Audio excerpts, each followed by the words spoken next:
barricading the doors, and of course that next step is if you come upon the shooter, there's no way for you to run or hide, then of course that next step is fight, right? It's run, hide, fight. And that's the protocol. So that is very chilling. And this is an alert that all the students received just in the last half an hour or so, or in the last hour. So very scary situation down there. I'm sure, you know, at this time, generally there's a lot of cell phone activity, students calling their parents, their families, their loved ones, and sometimes that cell service can get interrupted. There are just too many people trying to use it at the same time. You see there on your screen multiple vehicles, law enforcement agency. This is a huge response. We still do not know casualty numbers or exact status of the shooter. A lot of chatter, a lot of rumors online, so we're going to hold off until we have got solid information confirmed for you. But yeah, you're seeing on your screen, this is an emergency message from Florida State University Tallahassee campus. Continue to shelter in place. Police have responded to an active shooter call at the student union. Stay alert for more information. So you can imagine a lot of students hunker down. If they're in their dorm rooms, they're probably, you know, down low, locking windows, locking doors, barricading doors. Very, very scary situation. Well, we're also understanding, you know, when you see a situation like this, sometimes these situations can have a perimeter drawn around them and life around it can continue to go on as normal. But we're also understanding, Anna, that this has now affected all areas of campus, that classes have been canceled there at Florida State University. We would assume and presume that that means that students are just being told, don't even try to go to any building on campus, just stay where you are. That's exactly right. Stay in place, shelter in place for the entire campus. Some videos that students have been posting show people running for cover, essentially, if they were out in an exposed area after getting that alert. So obviously, law enforcement and campus officials want everybody to stay safe, get to a safe place, and stay put. For the moment there, we just saw an EMS worker leaving a medical vehicle. We've got a crew down there. It appears to be very chaotic. And a line of ambulances, Anna, you can see that line of ambulances, not only from the one ambulance company that we can only assume is connected to the city of Tallahassee there, but then in some of the other shots, we saw some what appears to be an independent company ambulance as well. Now let's go ahead, Anna, and listen in to some of our coverage from CBS News Miami WFOR. To shelter in place, to stay where they're at. And so, again, it is still a very active scene here on the northern edge of FSU's campus. Back to you. Okay, just a quick report there where he's saying that students right now are still being urged to shelter in place. And just in, we actually have a statement now from Tallahassee Memorial Healthcare representatives. They said, TMH is actively receiving and caring for patients related to an incident that has occurred at Florida State University. At this time, details are still unfolding, and we do not yet have specific information to share. However, we want to assure the community that our teams are fully mobilized and prepared to provide the highest level of care and support to all those affected. We remain in close coordination with emergency responders and public safety officials out of respect for patient privacy and to ensure accurate information. We will provide updates as soon as they are available. We ask for your patience and compassion during this difficult time. And so for the first time, we are hearing from the hospital where we know that 4 people are receiving treatment right now. Vivian, are you still on the phone with us? Okay, we'll get back to Vivian shortly. I want to bring in Vivian. Can you hear me? Okay, we'll get back to Vivian shortly. I want to go now to Renzo Alarte. He's a CBS. Immediately, their siblings aren't there anymore, so I'm having them check with other friends and family from back then that I haven't talked to. So I'm hoping to hear back soon. Sure. So you just graduated from the campus a couple years ago. You're familiar with the layout of the campus. We're hearing reports that this happened in the student union area. Yeah. Can you just give us a description of the layout? Well, so when I was graduating, the student union was actually under construction, but from what I remember, it was next to the business school. There was a big open area, and it was kind of a centralized place next to the library, and it was a place where a lot of events happened, a lot of connection there. It was central to school. I mean, it's crazy to think that that would happen there. So in terms of a place where there would be a large student body presence, this sounds like it was a gathering place. Yeah. This would be a place where, in terms of an active shooter, there are a lot of potential victims that would be gathering. Unfortunately, I mean, from what I recall, when it was there, when it was open, you know, I was in there. It was a lot of times I would get food there, I would hang out, meet friends. So, yeah, that would be unfortunately a very active place for the school, and for something like that to happen, it's crazy. And we know area schools in Leon County are also on lockdown right now. Can you, okay, we're going to go back to, stay with me please, we're going to go back to the reporter out at the scene. He might have some new information. Let's take a live listen. Meaning the intersection right here, Tallahassee Fire Department is here as well. We've also been seeing some students walking away from campus right now. Everyone I talk to say they're okay. They're a little shaken up right now, and they heard the SWAT come in and felt safe enough to leave, so they're getting away from campus. Police are kind of making sure that they're okay as well as they're leaving campus. But FSU is still advising people on campus to shelter in place until they give the all clear, which has not happened yet. I did talk to a student at Tallahassee State Community College. Her roommate goes to FSU, and her roommate is in her classroom right now, and she says that she feels safe. They don't know what's going on, but again, that's the question that a lot of people are asking right now, just trying to figure out what exactly happened here on campus that demanded such a large police presence. And like I said, we've seen ambulance lights and sirens heading towards the hospital. We do know that there are victims. We just don't know the total victims yet, or if the shooter's one of them, or any of that right now. So we're working on getting those answers for you, and we'll have them as soon as we can. Back to you. Thanks so much. And we're also efforting a call right now with an FSU student who is hunkering in place. But in the meantime, one of our employees, a former FSU student himself, was just sort of giving us a layout.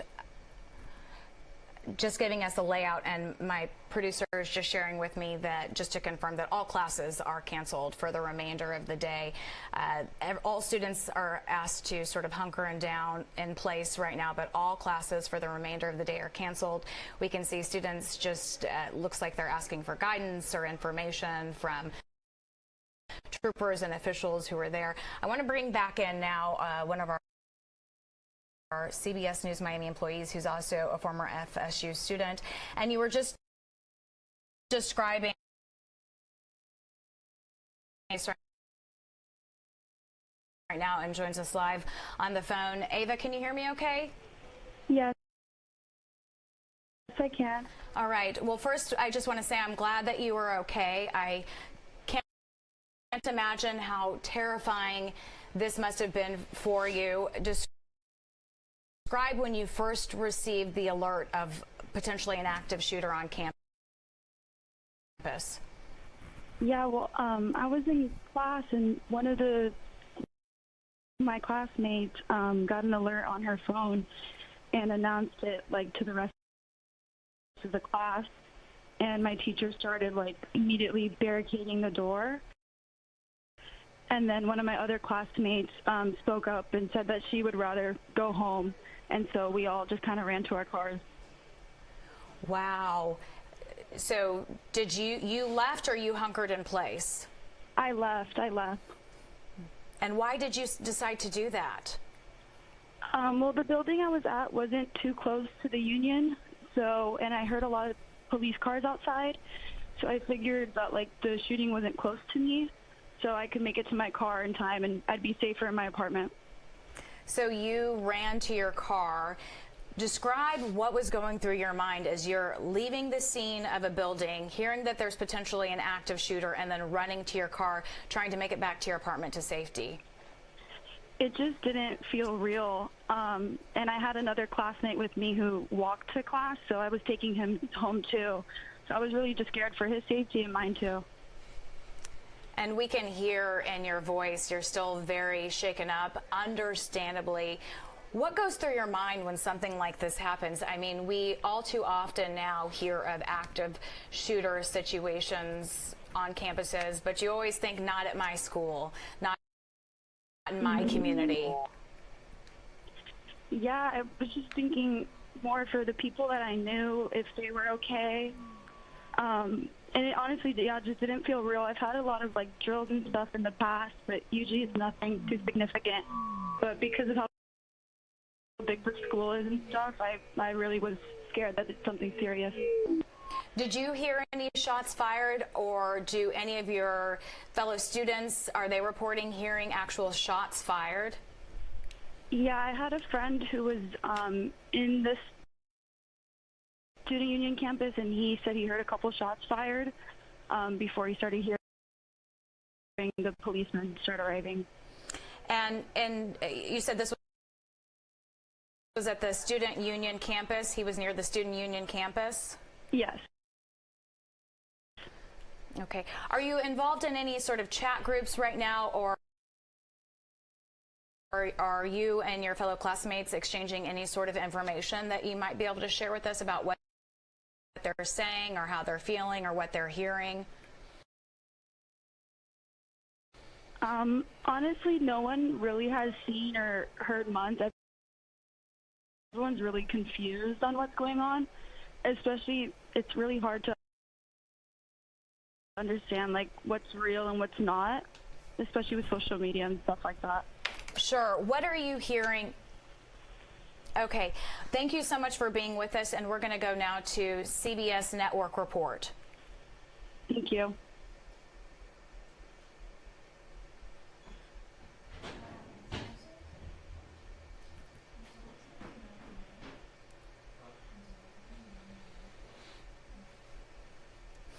Okay, so while we wait for the network report, Ava, are you still with us?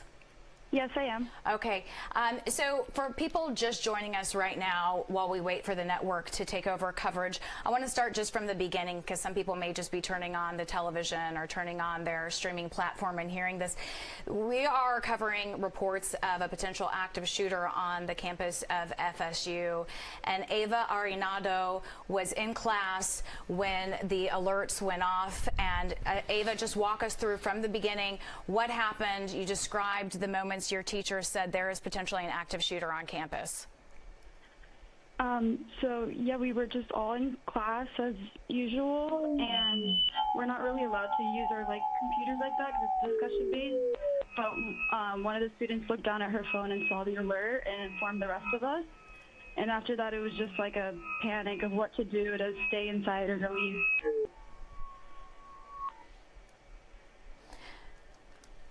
Okay, and so we do have a statement just in. My producer is telling me they're asking people to continue to shelter in place. This is from Tallahassee. They're saying law enforcement is actively clearing rooms on the main campus. Law enforcement officials will use the safe word to, like you were a safe distance from where this was potentially going down, and you decided to go back to your dorm room. Walk us through what happened there. Yeah, so after leaving class, me and my classmates were just all walking. We pretty much all park in the same spot So we just were running quickly and just thinking about what is happening, what could be happening, and there was just a lot of cop cars and helicopters. And yeah, it was just chaos on the streets. And in terms of just setting the scene for us, were students running to their cars? We've seen some cell phone video. There were people running, but we were pretty far enough that everyone's honestly, okay. it was like quickly walking. This gets handled soon. Okay, Ava, we'll get right back to you. You said you weren't on campus when you shooting? No. I was parking my car, walking back, and as I was walking back, I see these group of girls crying, really upset, walking back from the student union, told me they heard gunshots, and they just ran and came back to their apartment where I was walking to. Yeah. So what's going through your mind seeing that your school has had a shooting? Honestly, I just hope everyone's okay, and I hope that we can just do better precautions so this doesn't happen again. And I just feel awful for the students on there having to go through these emotions right now, dealing with scared for their lives, honestly. It's really scary. And you said you had friends on campus at the time? Yes, right now they're still on campus. They're on lockdown right now. And you've heard from them, they're doing okay? Yep. Texted them. They just said they're scared, they're in lockdown, and they just want to go home. Is there anything else you want to add? No, I just hope everyone's okay, praying for the people that are injured, and I just hope we can do better in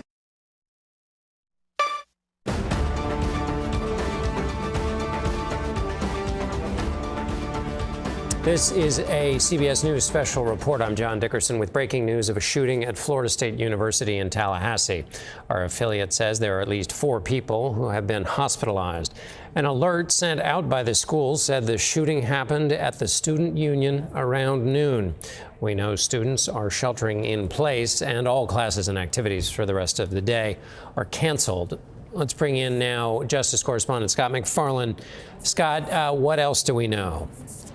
The reports of the shots fired, John, came just after 12 p.m. Eastern time near that student union building, which is a particularly busy and vibrant part of that Florida State campus. As somebody who's been on campus, the lunch hour is rush hour near the student union building. Our CBS News reporting is that multiple people have been brought to Tallahassee Memorial Health Care Hospital nearby. A spokesperson at the hospital didn't give us a sense of the extent of the injuries, but we know there are at least more than one person there, multiple people brought there.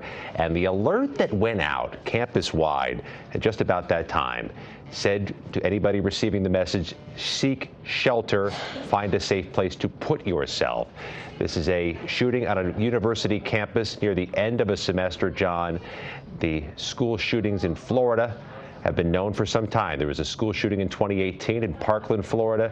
The Pulse nightclub shooting in Orlando, not a school, but a mass shooting in 2020. These incidents continue to recur in Florida, and we know from our CBS News reporting just down the street in Tallahassee this week, the state legislature was considering legislation to pull back some gun control measures in Florida, including measures to keep guns out of the hands of people under 21. And Scott, as far as we know, it's still the case that the students are sheltering in place, that those who that this order has not been modified since it originally went out. Is that your understanding? It is, although you see that there's multiple responders on site now. You have the Florida State Police, the Department of Law Enforcement. You likely have municipal and campus police. We also know the FBI has been called to the scene. We'd expect an update that the ATF is going there as well. This update, though, this alert went out about an hour and 10 minutes ago, and you can just see from the images here the expected size of the response. Indeed. At the end of the school year, it looks though, well, one doesn't want to read anything into those images. Scott McFarland in Washington, thank you so much. I want to bring in Anna Schechter. She covers crime and public safety for CBS News and Stations. So, Anna, we don't know much. We know that 4 were taken to the hospital. We know there was an active shooter alert sent out. In covering these, let's just start with a caveat about information, what we know and what we don't know, and how careful we have to be. Well, right now is such early stages. We have to be extremely careful. There's a lot of chatter happening on X and other social media platforms, a lot of videos. Some of those will likely turn out to be fake. So we have to be really careful as we are sifting through and analyzing all of this. But what we do see there with our own station cameras is a chaotic scene with multiple ambulances, multiple emergency response teams. Our partners down there in Florida are reporting that police are clearing rooms one by one, and that at this point that directive to shelter in place still stands. Students have not gotten any updated information. So we saw students running in some of the videos that we have cleared, running for cover, essentially. But at this point, most of those students are in their rooms or locked down, bolted doors, locked windows, and are waiting for more information. Okay, Anna Schechter, thank you. Our coverage will continue on CBS News 24/7, your local news, and tonight on the CBS Evening News. This has been a CBS News Special Report. I'm John Dickerson.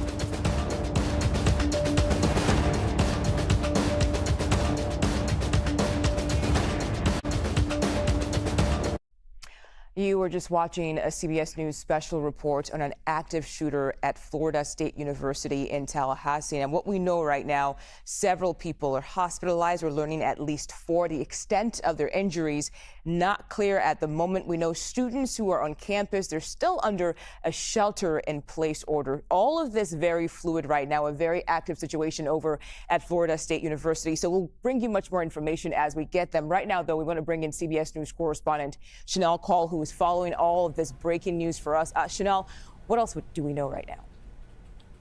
All right, lots to get to here, Mugo. And again, a very fluid situation this hour unfolding in Tallahassee. This campus, we can tell you, Florida State University now in lockdown.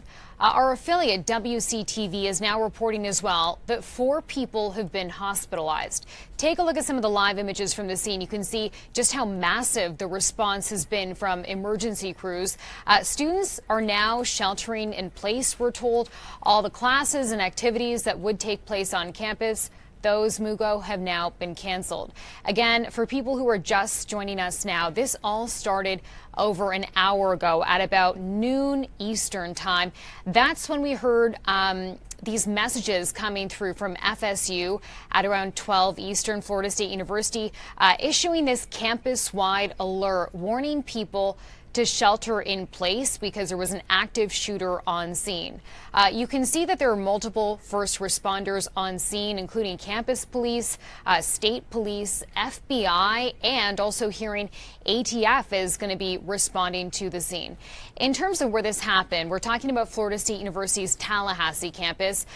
The Student Union building is where the active shooter was reported to be. That was the message that we first got. And important to mention, Mugo, you know, this is a part of campus that typically is pretty vibrant, pretty busy, especially during the lunch hour. And we are learning about injuries this hour. I said that WCTV is reporting 4 injuries. And we know this because the Tallahassee Memorial Healthcare representative has said to us in a statement that TMH is now actively receiving and caring for patients related to an incident that occurred at Florida State University. At this time, they say details are still unfolding and, quote, we do not yet have specific information to share. However, we want to assure the community that our teams are fully mobilized and prepared to provide the highest level of care and support to all those affected. It then goes on to say we remain in close coordination with emergency responders and public safety officials out of respect for patient privacy and to ensure accurate information. We will provide updates as soon as they are available. So again, no official response from the hospital this hour about how many people are injured, but hearing from our affiliate station, WCTV, they are reporting 4 people were injured. Unclear, though, whether the shooter has been apprehended or whether the shooter is part of that number of people who've been injured. Again, Mugo, this is all unfolding in just the last hour or so. And so we will continue to follow this story. What you're looking at right now is video that was posted on X, formerly Twitter, by, I believe, a student who was on campus and took this video from her window. Again, unclear exactly how many people were injured and whether or not the shooter at this point has been apprehended by police. But FSU is still urging people to shelter in place. The very last message that they sent out moments ago says law enforcement is actively clearing rooms on the main campus. Law enforcement officers will use a safe code Seminole to confirm it is safe to open the door. Continue to shelter in place until law enforcement contacts you. Again, we saw these alerts coming in from Florida State University at around noon Eastern time. So an hour and 17 minutes later, we are still waiting for some more details from the university campus. In terms of guidance, again, Mugo, they're saying that people on campus this hour should just shelter in place until the situation is under control. You can see through our live images here again, just the incredible police and emergency response to the scene this hour. Again, we've got state police, campus police, FBI, and hearing ATF will be responding to the scene as well. Okay, CBS News correspondent Chanel Call, thank you for that update. Again, if you are just joining us, a very active situation right now over at Florida State University, the Tallahassee campus. An active shooter situation, students being told to shelter in place. We know several people have been hospitalized right now. The extent of their injury still not clear. But I want to send things over to our partners at WFOR in Miami so we can see their coverage from the ground. Away. And you ran to your car, or where were you running to? I was just running in the direction that everybody else was running, trying to get out of there. And then once I felt like I was at a safe enough distance, I went to my car to get off campus because I didn't know, where that shooter was going to be going or anything like that. Did you physically see a shooter? I did not. I didn't physically see a shooter or anybody get shot. I just heard the shots pretty close to me and saw people running, so I was trying to get out of there too. And when you talk about running, about how many students were you running with? And was this sort of a stampede? Was everyone just sprinting, running in all different directions, or everybody running sort of in the same direction? And how many students would you say were running in the same direction as you? I think it took a minute for everybody to process what was going on. So whenever I heard the shots, it was like a couple people running, maybe like 12 or 20 people running out of the direction. And then I looked back and I saw everybody flooding out of the Union and everything. And that was probably like a couple hundred people trying to get out of there. And I want to pause just for a second because we were just, we see a shot of at least just 3 students running there. And then moments ago, we saw a blurred shot. It looked like maybe someone was being carried out of the vicinity. Their image was blurred, so we don't know the circumstances surrounding that shot. About what time did you hear those first shots, Blake?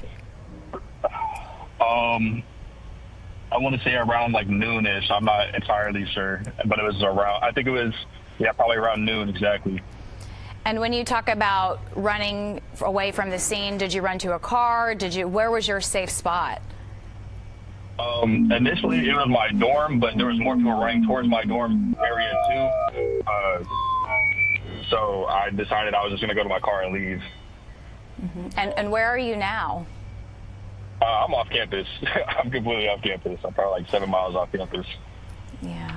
What are you hearing from other students, maybe through through X or through text or WhatsApp? What are other students saying? I don't know anybody personally that was over there. I just hear a lot of like in the group chats making sure everybody was safe and everything. And just like rumors, but nothing that like I can confirm or deny. So. Sure, nothing that can be substantiated at this point. We hear of active shooter situations happening all over the United States, but it must just take a toll different when it happens on your own campus. Yeah, definitely. It's really surreal. Like, it's still registering to me. Just to think that, like, I'm usually at the Union at that exact time too. So it's just like surreal to me to think that like I could have woke up and gone to class today or anything like that, and my friends could have been going to class and their life be taken or just injured or anything like that. It's very surreal to think about. Mm-hmm. Wow. Shirley, you've been in touch with your family right now. What was the first conversation you had when you talked to your loved ones? I called my grandma as I was like running from the area, and I was like, "Hey, it's a shooting! There's a shooting." And she was just making sure I was okay, trying to just get as much information as possible, make sure I was safe. And we're just receiving notification. Attorney General Pam Bondi on X writing, the FBI is on the scene at Florida State, and we are in communication with agents on the ground. Our priority is the safety of everyone involved. We will keep updating as we learn more, praying for all. And that information just came to us from Attorney General Pam Bondi on X. Let's go to another live interview right now. Just we got outside and just here we are. We ended up in a church across the street here. What was that moment like when the four of you were here and you knew you were safe? Just like really nothing you've ever felt before, or you could even explain. It's hard to explain. I mean, just we're just blessed. I mean, how we got out of there, I can't. You know, it's kind of surreal being at the church because God was watching over us. I mean, definitely we could have went really bad. I hope all the people pray for their families and that they're okay. We don't know much right now, but. Anything else? That covers it. Thank you so much. I know that's not easy. We don't know what to. Jacob Murphy there talking to. All right, we are continuing to monitor the situation. You just heard a live interview from someone at the scene. You're taking a look at a reporter who's on the scene as well, who's been updating us as he learns new information. I want to go back now to Blake. He's a FSU student who evacuated campus when he heard the gunshots. And Blake, you're the first person who actually is reporting physically hearing those shots. Walk us through, for people just joining us. You said you heard 12 shots and then a pause and then about another 15 shots. Walk us through that moment. Yeah, I was leaving the student union area and I heard about 12 shots go off. I initially thought it was like construction or something, but in the back of my head I was like, those are gunshots, because you could hear the shot and then hear the impact of the bullets. So after those 12 shots, I saw people starting to leave the union, and so I ran as well away from the union. And as I was running, I heard about another 15 shots, 12 or 15 shots. And as you're running, what goes through your mind? Just to get away, and anybody who's going in that direction, telling them to go the other way. There's a shooting going on. And describe the moment when you finally got to the scene, and then you said you went to your apartment and were just able to sort of decompress and process what just happened. I imagine it still feels surreal. Yeah, I initially went to my dorm, and I realized that people were still running that direction too, so I didn't know where the shooter was going or anything, so I figured I'd just get off campus. So I went to my car and left campus. And I want to update you right now that sources are telling CBS News Miami that the shooter is in custody and was also shot by police and taken to the hospital. According to reports, we know that a total of right now 4 people are in the hospital being treated. But sources telling CBS News Miami the shooter is in custody.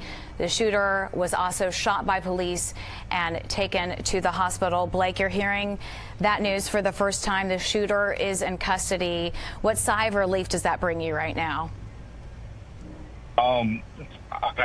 It's relieving to hear, but it's still devastating at the same time that it ever got to this, and that there's people that are hurting right now and families that are in distress. Mm-hmm. And describe the moment. You said you got to your apartment and the first thing you did, we had to cut you short because we were going to a live interview. You said you got in contact with your grandma. Tell us about that conversation with your grandmother. Yeah, I called her as I was like leaving the area, like as I was running away. And I was telling her, like, hey, there's a shooting. And she was just trying to make sure that I was safe and okay, and try to get as much information as possible just to make sure I was good. Mm-hmm. I can only imagine how relieved she was to hear your voice. And the latest information we have been able to confirm right now that a student is in custody, or someone is in custody. That person was allegedly, we're hearing reports, shot by police as well. A total of 4 people in the hospital being treated right now.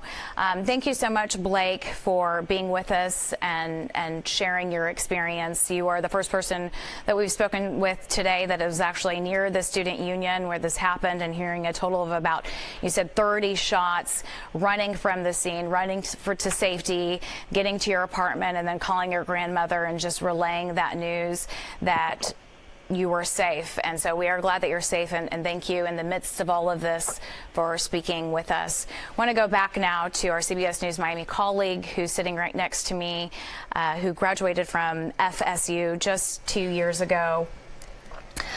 Hearing all of this, shooter is in custody. Yeah. Thank goodness. Yeah, for real. But your heart must hurt for all your former students now. It's hard to process, just after being there for so long, and, being in that exact spot where everything's alleged right now. It's really hard to process. If I had been there, if I was still going to school at that time, you never know. It's just insane to see this happening right now.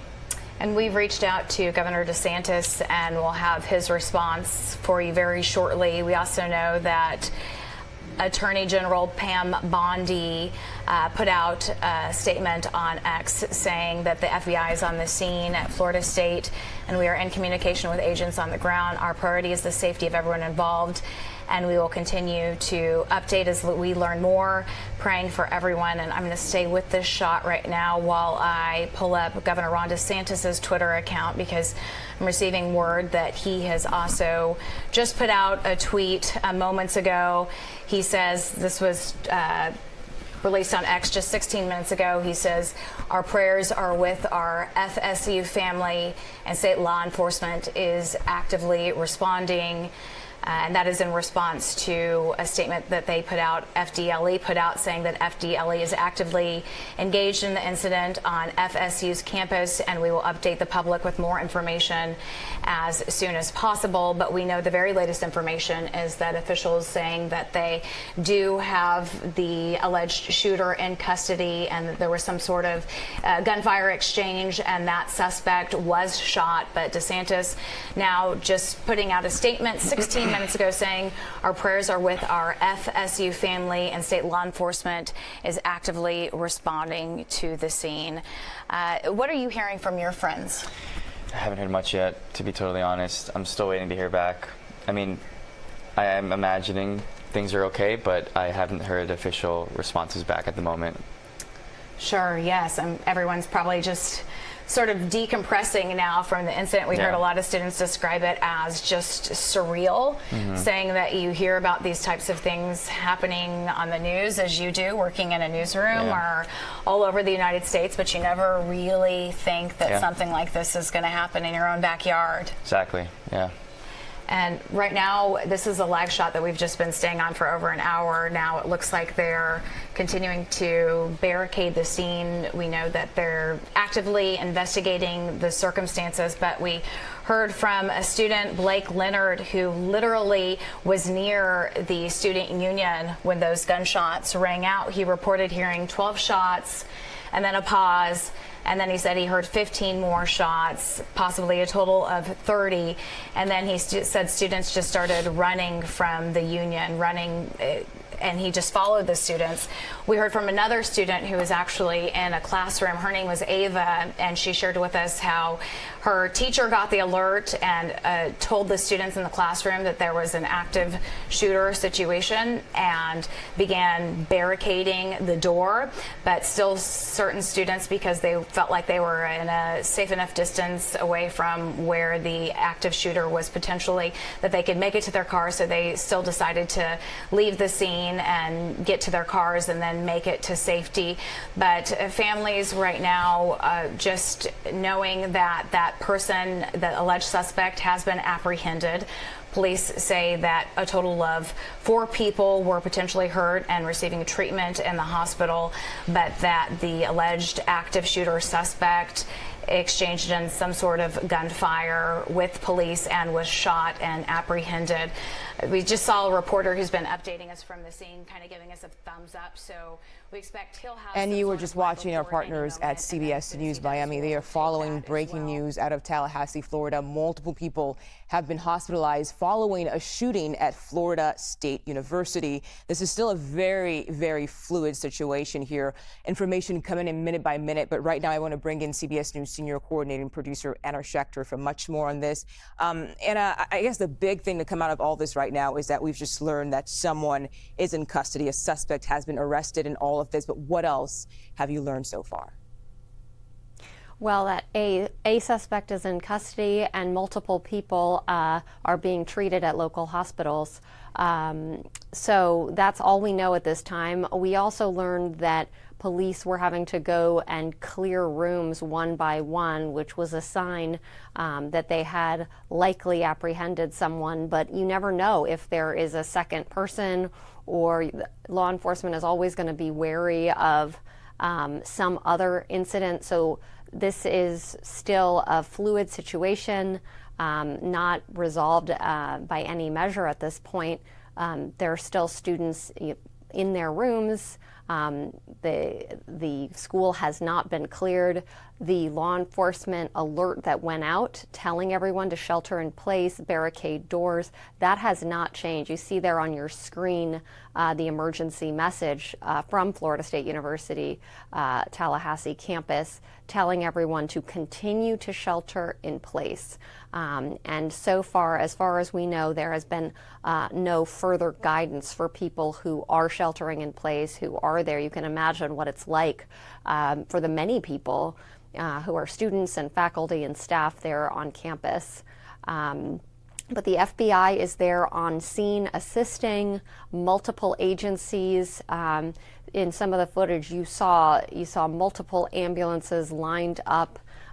So continuing to be a very fluid situation. We're only just now an hour and a half or so away from the beginning of this incident. So it's very early days.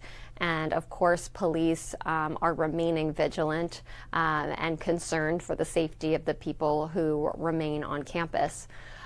So at this point, that's what we know. And hoping to get in more. All we're getting from the FBI right now is that they are on scene. That's from the local field office there in Tallahassee. A couple of different offices from the FBI have responded and are there assisting. And that just tells you just how large and what a major event that this was. We just heard our partners down there in Florida reporting they spoke to a student who heard about 12 gunshots, then a pause, and then about 15 more was his estimation. So that's a lot of rounds. So we will try to, of course, follow as law enforcement obtains surveillance footage. They can then do an audio analysis. They can do a video analysis to try to determine how many rounds were shot. The investigation begins now, and they're going to try to create a timeline going back from right this moment, right now, going back to the minutes, hours, days, and weeks leading up to the shooting. Motive is important, and all of this is important for prosecutors who will be building a case against the suspect. So it's very important for police to maintain the integrity of the investigation at these early hours. That's hard in a fluid situation, but they're trained to do just that. It's essentially secured like a crime scene. We saw footage of the entire university being barricaded, and so that's a big area to check. All of that, that entire sort of surface area, so to speak, will be an integral part of the investigation. So that's a large area and challenging. So that speaks to why you'd have so much support there with local, state, and federal law enforcement assisting in this issue. You see there on your screen, you see students walking away, a lot of chaos. So here we see students with their hands up exiting buildings. This was all part of the clearing operation that law enforcement was carrying out over the last hour or so. But you can imagine chaos, and there those students are doing a good job of going slowly. Now we see law enforcement vehicles outside. You see agents in tactical gear, multiple agents in tactical gear there. Some of them speaking on the phone. So they're still monitoring, they're still watching. They are vigilant even now that we're about an hour and a half after the event. You see there, look at all those dozens of law enforcement vehicles. That is a huge response, and a warranted response. If the shooter wasn't apprehended immediately, that's a lot of territory that the individual could flee to and seek cover. So once that call came in, probably immediately there was that sort of triggered an effect to call in multiple agencies, given how much area there was to search and clear. That's a major operation. You know, even when the suspect has been apprehended, one, they're worried about somebody else, they're worried about a copycat. But if the suspect wasn't apprehended immediately,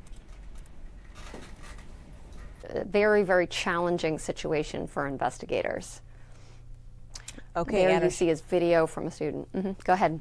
Anna Schechter, thank you so much. We really appreciate it. And you know, as you were mentioning, the law enforcement out there, we know the FBI is there, state police is there as well, and also university police. So this is a wide range of law enforcement officers on the scene there investigating. So much more to come out of this, even as we know that a suspect has been arrested. Right now, I want to bring in Felipe Rodriguez for much more on this. He's a former NYPD detective sergeant and an adjunct professor at John Jay College of Criminal Justice. Felipe, thank you so much for being with us today. Again, as we said earlier, we know a lot of law enforcement. They're at the scene right now. We saw video of lines and lines of cars. How do you think police are responding to this? What are they doing right now? Well, when we look at it, right, it's going to be a huge multi-agency response. Florida, unlike New York, is a little bit different, right? We're going to have the Florida Department of Law Enforcement responding. But the initial agency is going to be the campus police, right? And they're going to be guiding the officers in their response and giving out additional information. You know, everyone talks about the FBI. The FBI will get there and respond, but they're more an investigative type situation where they're going to, you know, once things are secure, help out. And at this time, you know, everybody says, you know, the students haven't been released. Everyone's still sheltering in place.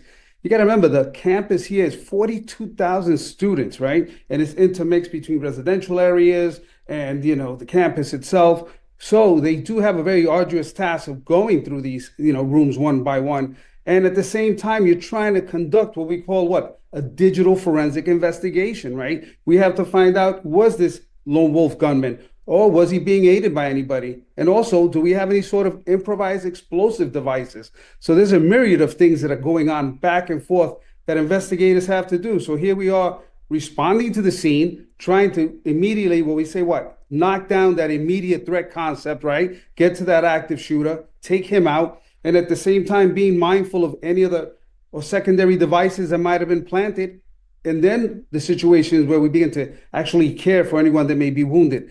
If the scene is not secure, we cannot provide aid. And these are hard decisions that cops have to make as they're going into that campus. And Felipe, I think most will agree with this. The big information to come out of all of this is that that shooter has been arrested. But the question then is, what comes next after all of this? What are police officers, law enforcement, what are they going to be looking for next? Now that at least the big part, the suspect's out of the way, but what comes after this?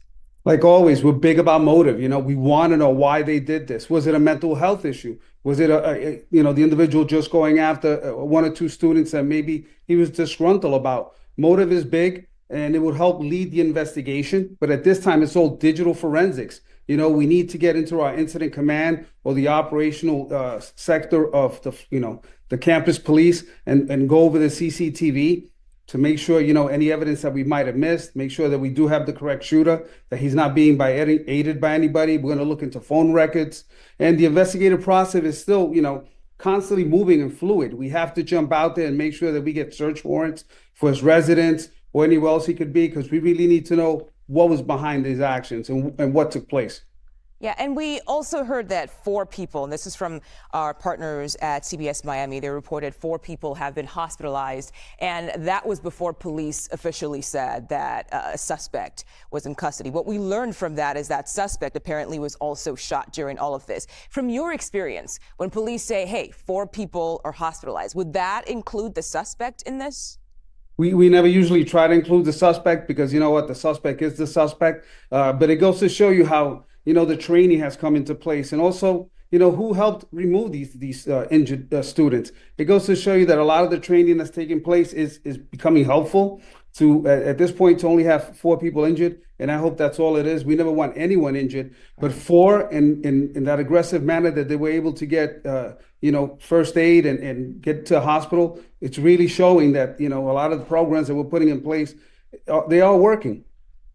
And I want to go back to what you said earlier, Felipe, just the importance of police having those students continue the shelter in place. Right now, we don't know exactly when the suspect was apprehended, arrested. We don't know the time frame of that. But in the meantime, for the longest time when all of this started, we were hearing students were still being told to shelter in place. I think you kind of mentioned this earlier, but what is the reasoning for that? Having those students still shelter in place, and maybe at this point that suspect may have been arrested, but what's the point of having those students stay in the buildings wherever they are at that point?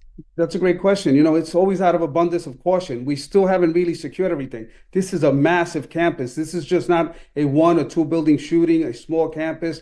Also, we still have an active crime scene at this time. We might be still rendering first aid to someone, and we really don't want the crime scene being trampled on. It makes it harder for the investigation. It makes it harder for the prosecution. And once we have to make sure that everything is 100% safe, then law enforcement will release that. But there should be no rush at this time, so please be patient. Anyone that wants to respond to the location in care of a loved one, let the officers do their job. It's a very complex and difficult job, and you need to give them some time. Yeah, and I just can't imagine what those students were going through, waiting to figure out when they could actually walk out of campus. Felipe Rodriguez, thank you so much for joining us today and for your expertise on all of this. I want to bring back CBS News correspondent Chanel Call, who's still following this breaking news for us. Chanel, what is the latest? Well, the latest this hour is sources are telling our partner station at CBS News Miami that the alleged shooter in this case is now in custody. We're also being told that that shooter was shot by police and then was taken to a local hospital. Now, this all Mugo started at around noon Eastern time. That's when FSU, Florida State University, had issued a campus-wide alert about an active shooter, telling people who were on campus to shelter in place. FSU had said this happened at the Student Union building, and as you can imagine, this is a vibrant and busy part of campus, especially during the lunch hour. These are some of the messages you'll see on your screen that were sent out on X by FSU, alerting people on campus to the situation. I want to show you a live shot from the scene if we can, because there are multiple first responders still on scene. That includes campus police, state police, FBI, and also hearing ATF is going to be going to the scene as well. And earlier this hour, we saw officers, agents who were there in tactical gear. So certainly a really massive response to the scene right now. Mugo, we've also learned that multiple people have been injured. Our affiliate CBS News Miami is reporting that 4 people have been sent to a hospital. The images that you're seeing right now, this video was taken by someone who was inside one of the buildings on campus. And you can see the large contingents of police that were on scene this hour. And a Tallahassee Memorial Healthcare representative is confirming to CBS News that people were injured. They say TMH is actively receiving and caring for patients. This is in a statement, Mugo, related to an incident that occurred at Florida State University. At this time, they say details are still unfolding, and we do not yet have specific information to share. However, we want to assure the community that our teams are fully mobilized and prepared to provide the highest level of care and support to all those affected. All right, in terms of guidance to students on campus right now, the latest we have from FSU is this message. It says, continue to shelter in place. Law enforcement is actively clearing rooms on the main campus. Law enforcement officers will use the safe word Seminole to confirm it is safe to open the door. Continue to shelter in place until law enforcement contacts you. And while students are sheltering in place, all the activities and classes that would have taken place today are now canceled. I mean, take a look at this video. It is so stunning to see these students sort of rushing out in, the haze of a very fluid situation like this. We're also this hour, Mugo, hearing from state and federal officials. They're responding to this very active, intense situation. Governor Ron DeSantis tweeting this moments ago saying, our prayers are with our FSU family and state law enforcement is actively responding. Attorney General Pam Bondi also releasing a statement saying, our priority is the safety of everyone involved. We will keep updating as we learn more. Praying for all. And Mugo, we're also told FBI Director Kash Patel and DHS Secretary Kristi Noem have been briefed on this shooting. And then just moments ago, just saw this email here. White House Press Secretary Caroline Leavitt has saying the president has been briefed on the shooting at Florida State University, and the White House is actively monitoring the situation. So, Mugo, again, 4 people we know have been injured. The alleged shooter, sources telling CBS News Miami, they are in police custody right now, and that shooter apparently was also injured during the incident and is now in a hospital. Okay, Chanel Call, thank you so much for that information. As you just heard from Chanel, the president has been briefed on the shooting at FSU, and here's what he had to say just moments ago. Everybody, and I've been briefed on the Florida State University, Tallahassee active shooting. I guess it's an active shooter. Fully briefed as to where we are right now. It's a shame. It's a horrible thing. Horrible that things like this take place. And we'll have more to say about it later. In the meantime, it's an honor to have. And now let's take you back to our partners at CBS News Miami for their coverage of this on the ground. Listen. At least 4 people were hurt, but the newest information is now that 6 patients are being treated, 1 in critical condition and the rest in serious condition. We know at least one of those patients potentially is the active shooter who officials tell us was shot. But the newest information coming in. Okay, my producer communicating with me now, saying that we have sound from a student who saw the whole thing unfold. I was parking my car, walking back, and as I was walking back, I see these group of girls crying, really upset, walking back from the student union, told me they heard gunshots, and they just ran and came back to their apartment where I was walking to. So I'm scared for my friends. I'm making sure I'm checking up on them, and I just hope everyone's okay and this gets handled soon. I just feel awful for the students on there having to go through these emotions right now, dealing with scared for their lives, honestly. And just want to confirm this information I'm getting about the latest injuries is actually from Tallahassee Memorial Healthcare. Their communications manager, Sarah Cannon, communicating with us right now from Tallahassee Memorial Healthcare, saying and confirming that 6 patients are at TMH, 1 in critical condition, the rest in serious condition. And that is up from the 4 that we originally reported. We know that potentially one of those people is the active shooter, him or herself.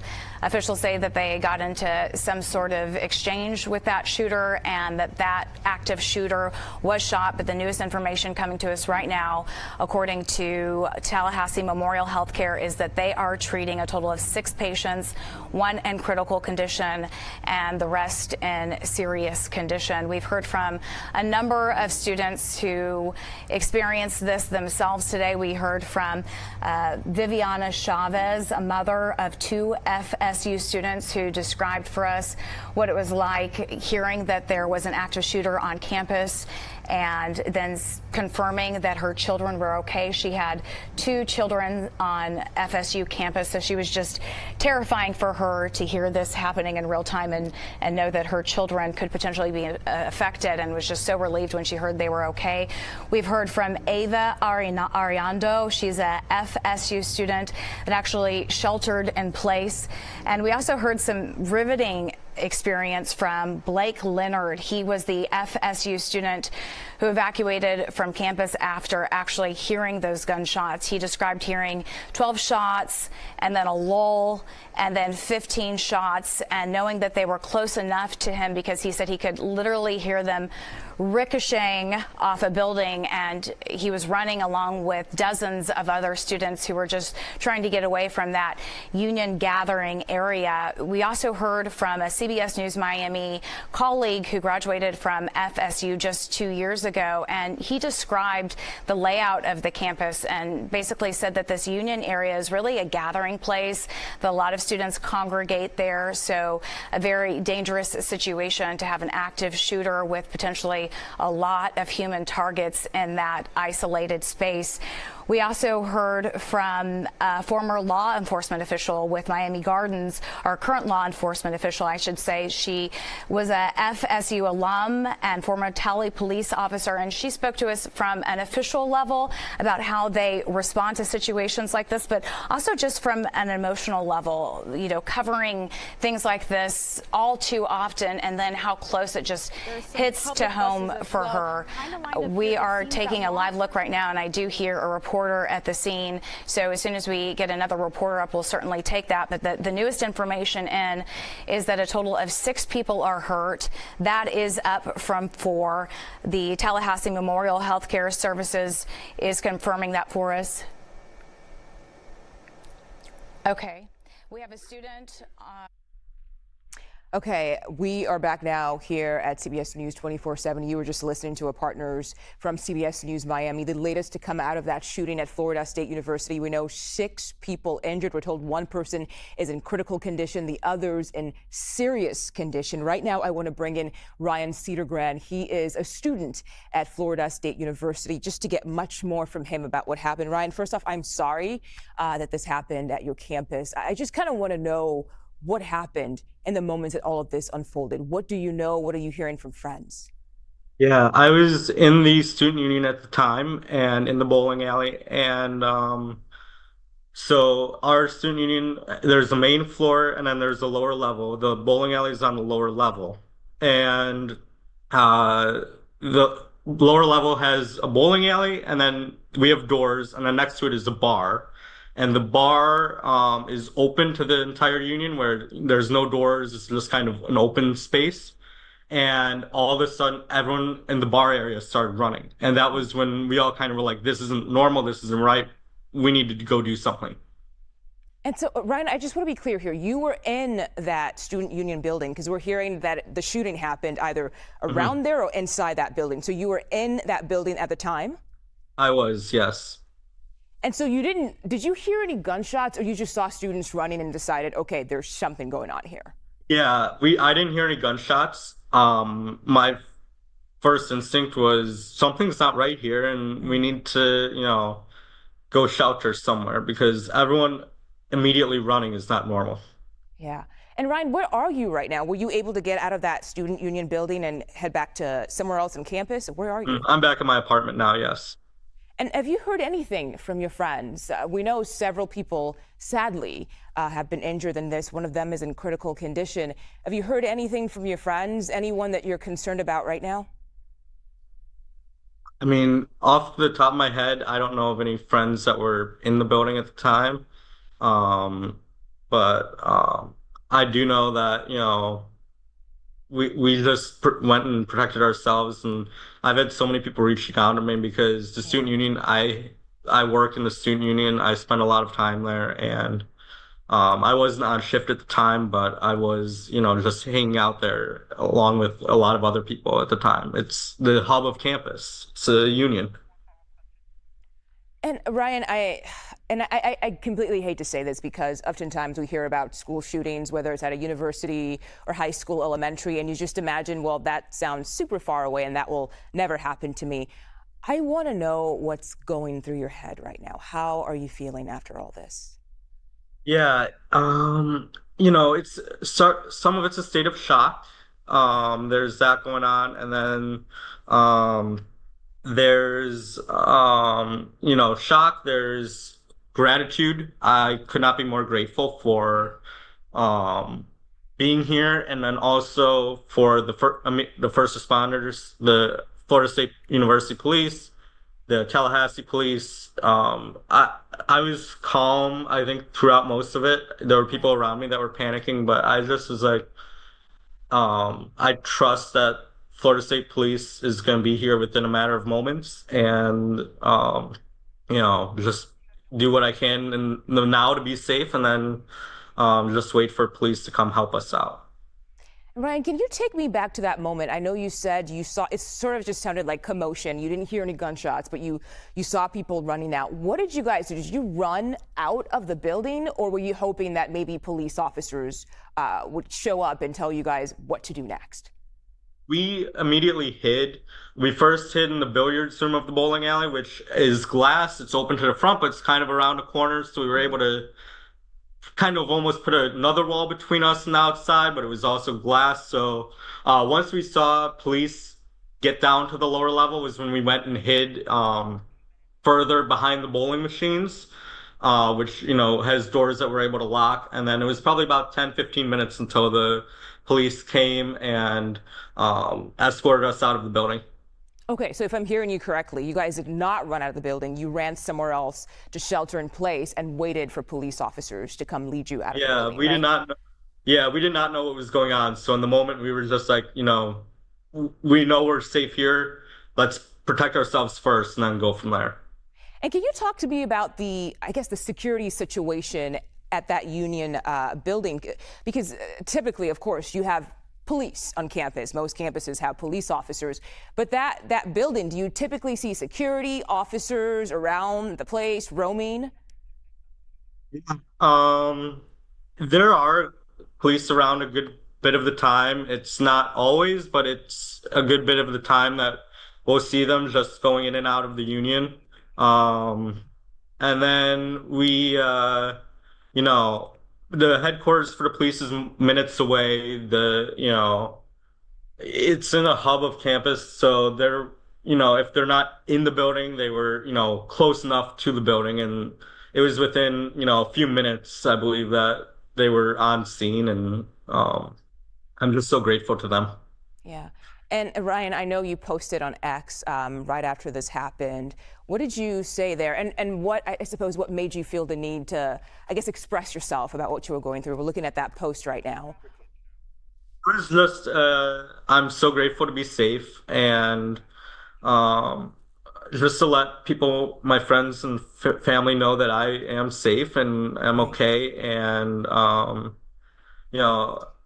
it was just, a moment of like, I can't thank FSU Police and Tallahassee Police enough. Thank you so much for joining us. I know this was a very, very difficult situation for you. We really appreciate it. Right now, Lindsay Reiser's next. Stay with us here on CBS News.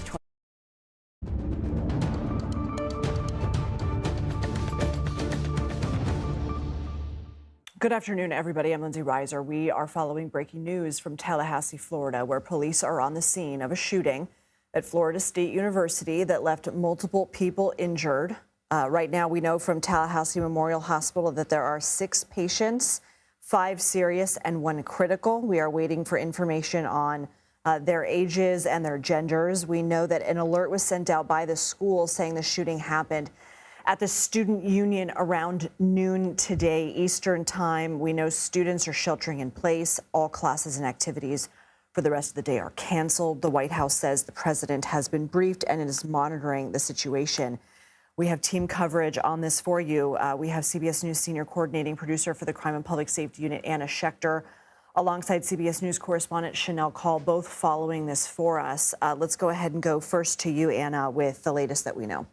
Well, you just cited those numbers. The latest confirmed information that we have from the local hospital, 6 patients, 5 in serious condition, 1 in critical condition.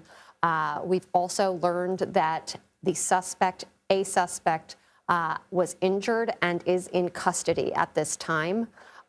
We've seen footage of students being cleared out of buildings, but that is a large area to clear, so that process is ongoing. There are multiple local, state, and federal agents on the scene. The process of clearing that continues. The investigation has already begun into the suspect. Going to be looking at motive. We are in very early stages. This is all fluid. We are waiting to see if those numbers I cited earlier climb. But at this time, we've got 6 patients in the hospital. Can you repeat the part about the suspect? I think that's important. Sure. The suspect that we know of was injured and is in custody. And investigators now are going to develop a timeline looking at the minutes, hours, days, and weeks leading up to the shooting. So they're looking at motive, they're looking at how the individual obtained the weapon, and then, of course, exactly how this individual carried out the shooting. There are already eyewitness testimony coming in about hearing shots, hearing multiple shots around noontime at the student union at Florida State University.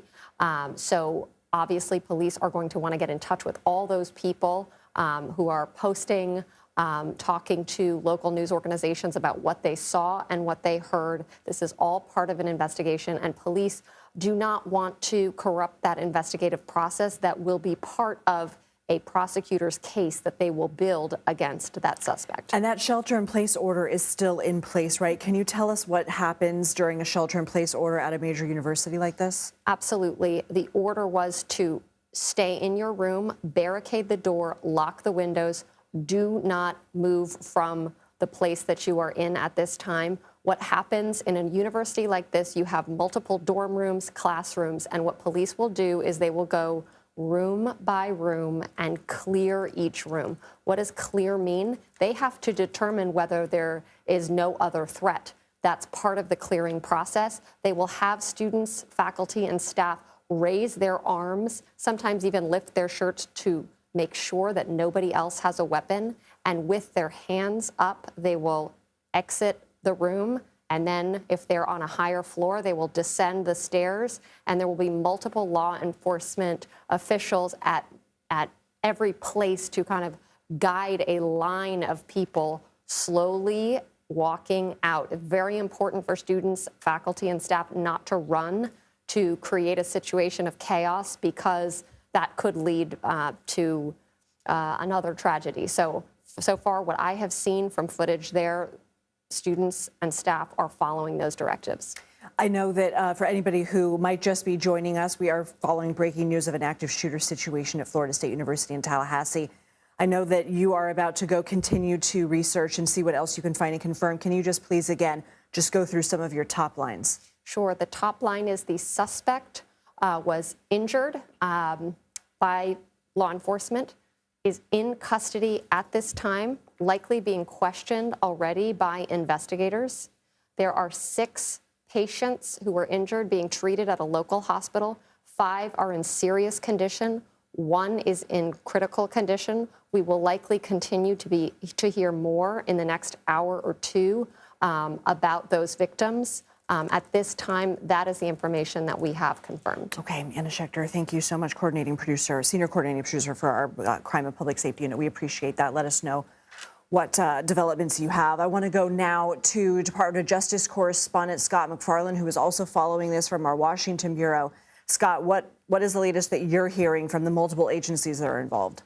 Yeah, we're getting the type of details with which we've become all too familiar in these shooting responses. The Alcohol, Tobacco, and Firearms Bureau is there. The FBI's resident agent in Tallahassee, the field office in Jacksonville. There's local law enforcement. There's state police there. There is this multi-layered law enforcement response. But some of this has such ominous echoes to things we report in far too frequently. The emergency student reunion facility is the Donald Tucker Civic Center. That's where students are urged to go if they can't get to where they're living or if they can't get to an off-campus site. The Donald Tucker Civic Center is the site of the spring commencement in a few weeks for Florida State. We also know that an alert went out to students to shelter in place, get behind locked doors if you can. We hear that all too frequently as well. That alert went out at about 12:01 p.m. Eastern Time. According to our CBS News reporting, Lindsay, the Tallahassee Police Department had scheduled for 12 p.m. today an emergency drill about which they notified the campus and broader community. An emergency drill that would have, quoting here, loud bangs, explosions, and sirens, which could potentially have caused some people to conflate the drill they were notified about with the reality of the response to this mass shooting. Then you heard what President Trump said while addressing the press in the Oval Office. He said it's a shame horrible things like this take place, and that he'll speak more about it at a later time or later date. The FBI director, the U.S. Attorney General have all been notified and briefed. So is the Secretary of Education and directors of other relevant agencies. Scott, I know that we at this point don't have any connection between this announced training exercise and the shooting. There's no link that we know of at this point, but it certainly does, and I'm sure you have the journalistic mind where questions are constantly pinging in your brain, that yes, on one hand, of course, they have to announce things like this because you don't want to spook the public. You don't want to cause panic if they're hearing or seeing things. But on the other hand, you have somebody who could have nefarious motivations who could be seeing a public alert like this. Yeah, it's a best practice to notify when you're going to do a drill. Goodness, we get so many of them here in Washington, D.C. with the Capitol and the White House complex and several dozen law enforcement agencies. They alert you if there's going to be aircraft flying overhead or sirens so that you don't misinterpret it for a real emergency. There seems to be a rather troubling coincidence today where the alert went out for a 12 p.m. to 8 p.m. drill in which there'd be loud bangs and sirens and noise from a law enforcement training exercise within a few miles of where the actual response happened. And we do know that emergency message was sent to the campus community. In fact, it's actually now posted on the Tallahassee Police Department Facebook page. This was available to anybody and could have caused some initial confusion, but just judging by the number of law enforcement agencies that say they have a foothold there on the campus, from state, locals, and feds, there's obviously a very vibrant law enforcement presence on the campus now. Scott, earlier in our CBS News special report, you essentially said that lunchtime would be rush hour for the student union. Anyone who's stepped foot on a university campus can certainly agree with that statement. But can you elaborate again on this student union in proximity to the rest of the university and what you know about the layout of this campus? The student union is going to be where you want it to be, right in the center of campus, where everybody can congregate. Student unions have what you need at the lunch hour. Lunch. But also, this is one of those days, right, on a college campus. It's a Thursday afternoon in the brilliant sun in Florida. You're going to have any number of students outside, not in their dorms, out and about. You're going to have visiting students there for tours, and we've heard reports of tour groups or people on tours being nearby, as you'd expect, late in the semester on a Thursday. And this all comes back of the napkin math about 15 days until the spring commencement. We're near the end of the semester when everybody is, on campus and active. So, Scott, what are you going to be tracking in the next few minutes and hours? What questions are you going to be asking? Well, when you see one of these shooting incidents on a campus, you know they're going to be doing those building-to-building searches if they're not well underway already, doing room-by-room searches to make sure there aren't victims that haven't been found yet, make sure there aren't people in need, but also you never want to preclude the possibility there are other threats and dangers on a campus. We've seen this before, where after a shooter is taken into custody, they're making sure there aren't other shooters, multiple shooters, or devices placed on campuses or placed in areas to make sure all hazards are removed. One of the reasons why, as a best practice, you have that type of reunion center, an area you know is secure. The Civic Center, likely closed as the day began, only open for special events, is now open for students within steps of the campus. Scott, in the special report, you had also mentioned previous tragic shootings that the state of Florida has bear witness to. Parkland, the shooting at the Pulse nightclub. And you had also mentioned some legislation that's being taken up at the state capitol there. Can you elaborate on that? It's just another one of those coincidences, but one that's particularly relevant at this moment in Tallahassee is also the state capitol. In April, the legislature is actually meeting and going through bills. And our CBS News reporting was that they, in the past few days, passed through the House, the state House in Florida, legislation to pull back some of the gun control laws they passed after Marjorie Stoneman Douglas in Parkland in 2018, including legislation that allowed for what they call red flag laws, to alert if somebody who shouldn't have a gun does have one, to have a court get involved. Also, a law that would make it unlawful for most people under 21 to buy a firearm.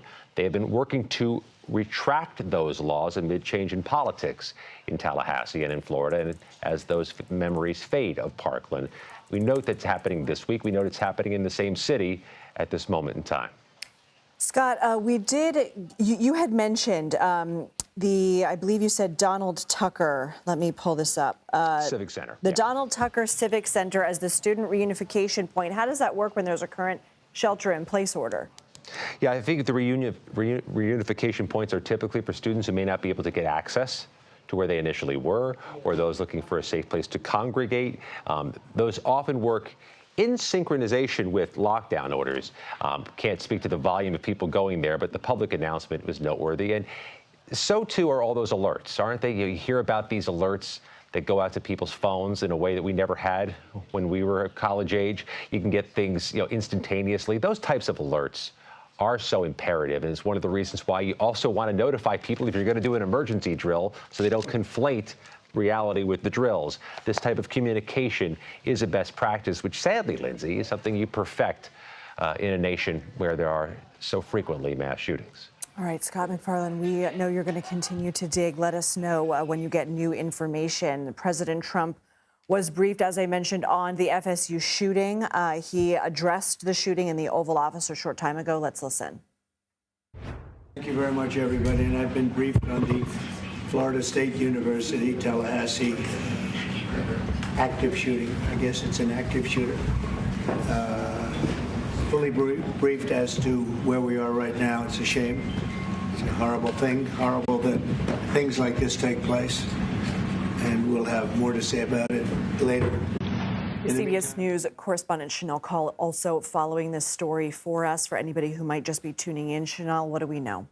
So let's talk first about the shooter. The alleged shooter we now know is in police custody. We also know that this person was injured during the incident and they are now in a hospital. But that doesn't mean the situation is over and under control by any means. I mean, the school is still in a lockdown this hour.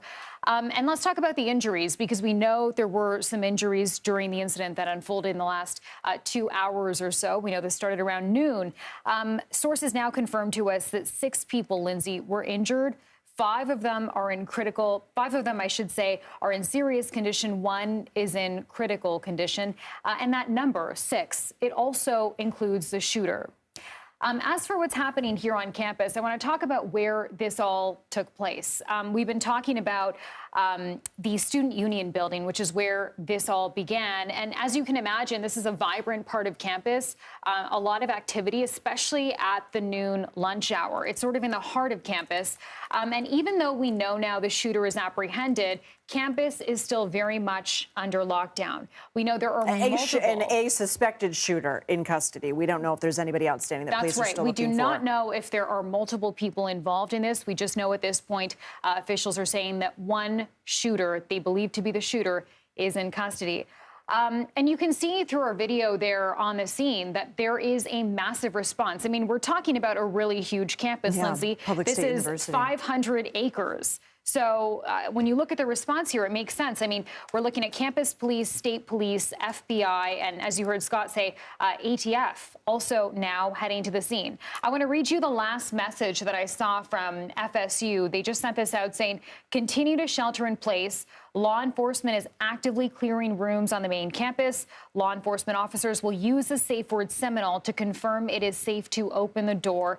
Continue to shelter in place until law enforcement contacts you. And this is something we've been talking to Anna about as well. When you see those images of some of the students walking out in those lines with their arms in the air, they're being filed out in a really careful fashion. We don't want to, really have any more chaos ensue on campus. And so that's what we were looking at earlier, those students being escorted out as law enforcement now clears some of the rooms on campus. As you can imagine, activity now is on hold. So we know all classes, all activities that were planned on campus today, those have been canceled. And so at this point, I've pulled up the academic calendar for FSU also because Scott was talking about we're days away from the end of classes. Right. They had spring break around this time last month, March 10th through the 14th. The last day of classes today is April 17th, April 25th. So we really are just days away from the end of the semester. and I mean, think about when you were in school. This is usually a time where there's a lot of jubilation, a lot of excitement towards the end of the semester. Finals. I don't know what the final schedule Maybe some is. stress about Final that too. exam week is April 28th through May 2nd. But so people maybe are excited to look ahead to the end of the semester, and some of the students that we've been hearing speaking to CBS News Miami have talked about that level of fear and chaos of being inside. And we saw this video actually was taken by a student who was inside one of the campus buildings, and you look out front and you see that line of police vehicles. This is obviously a really scary moment. And one student spoke to CBS News. Yeah, what did I'll they say? read you just what they said. This is from Blake Leonard telling CBS News Miami. Again, we've been hearing from so many students like this. 400 feet from the student union, that, of course, the building where all this took place, when he heard the gunfire and started running. So imagine the fear there. And Blake Leonard telling CBS News Miami, I heard about 12 shots go off. In my head, I thought it was construction at first until I looked behind me and saw people running from the union towards my direction. And then I heard another 12 or 15 shots go off. So I started running away from there, too, he said. And I think this really encapsulates all of the fear and the chaos that happened on campus earlier today. And I think that there are still folks who are there unsure of what they should do next. And so, again, I want to mention that FSU is telling those students, please do stay and shelter in place until we come to your door. We will use the safe word Seminole, and that's how you'll know it's safe to open your door. At this point, again, Lindsay, officials are saying they do have one person in custody. That one person was injured during some kind of correspondence with police on scene. They were taken to a hospital, and 6 people in total were injured, including the shooter. You're going to keep tracking everything for us, so stay put if you can, if you're able to. I want to bring in former FBI Special Agent Doug Coons on this for us. Doug, I'm sure you've been listening. This is obviously a tragic day for Florida, for the nation. What are your initial thoughts? I guess here we go again. It's just unfortunate, like another speaker before me said, that this happens far too often. On the other hand, law enforcement's getting very good at dealing with this. It looks to me like it's being handled very effectively, very efficiently.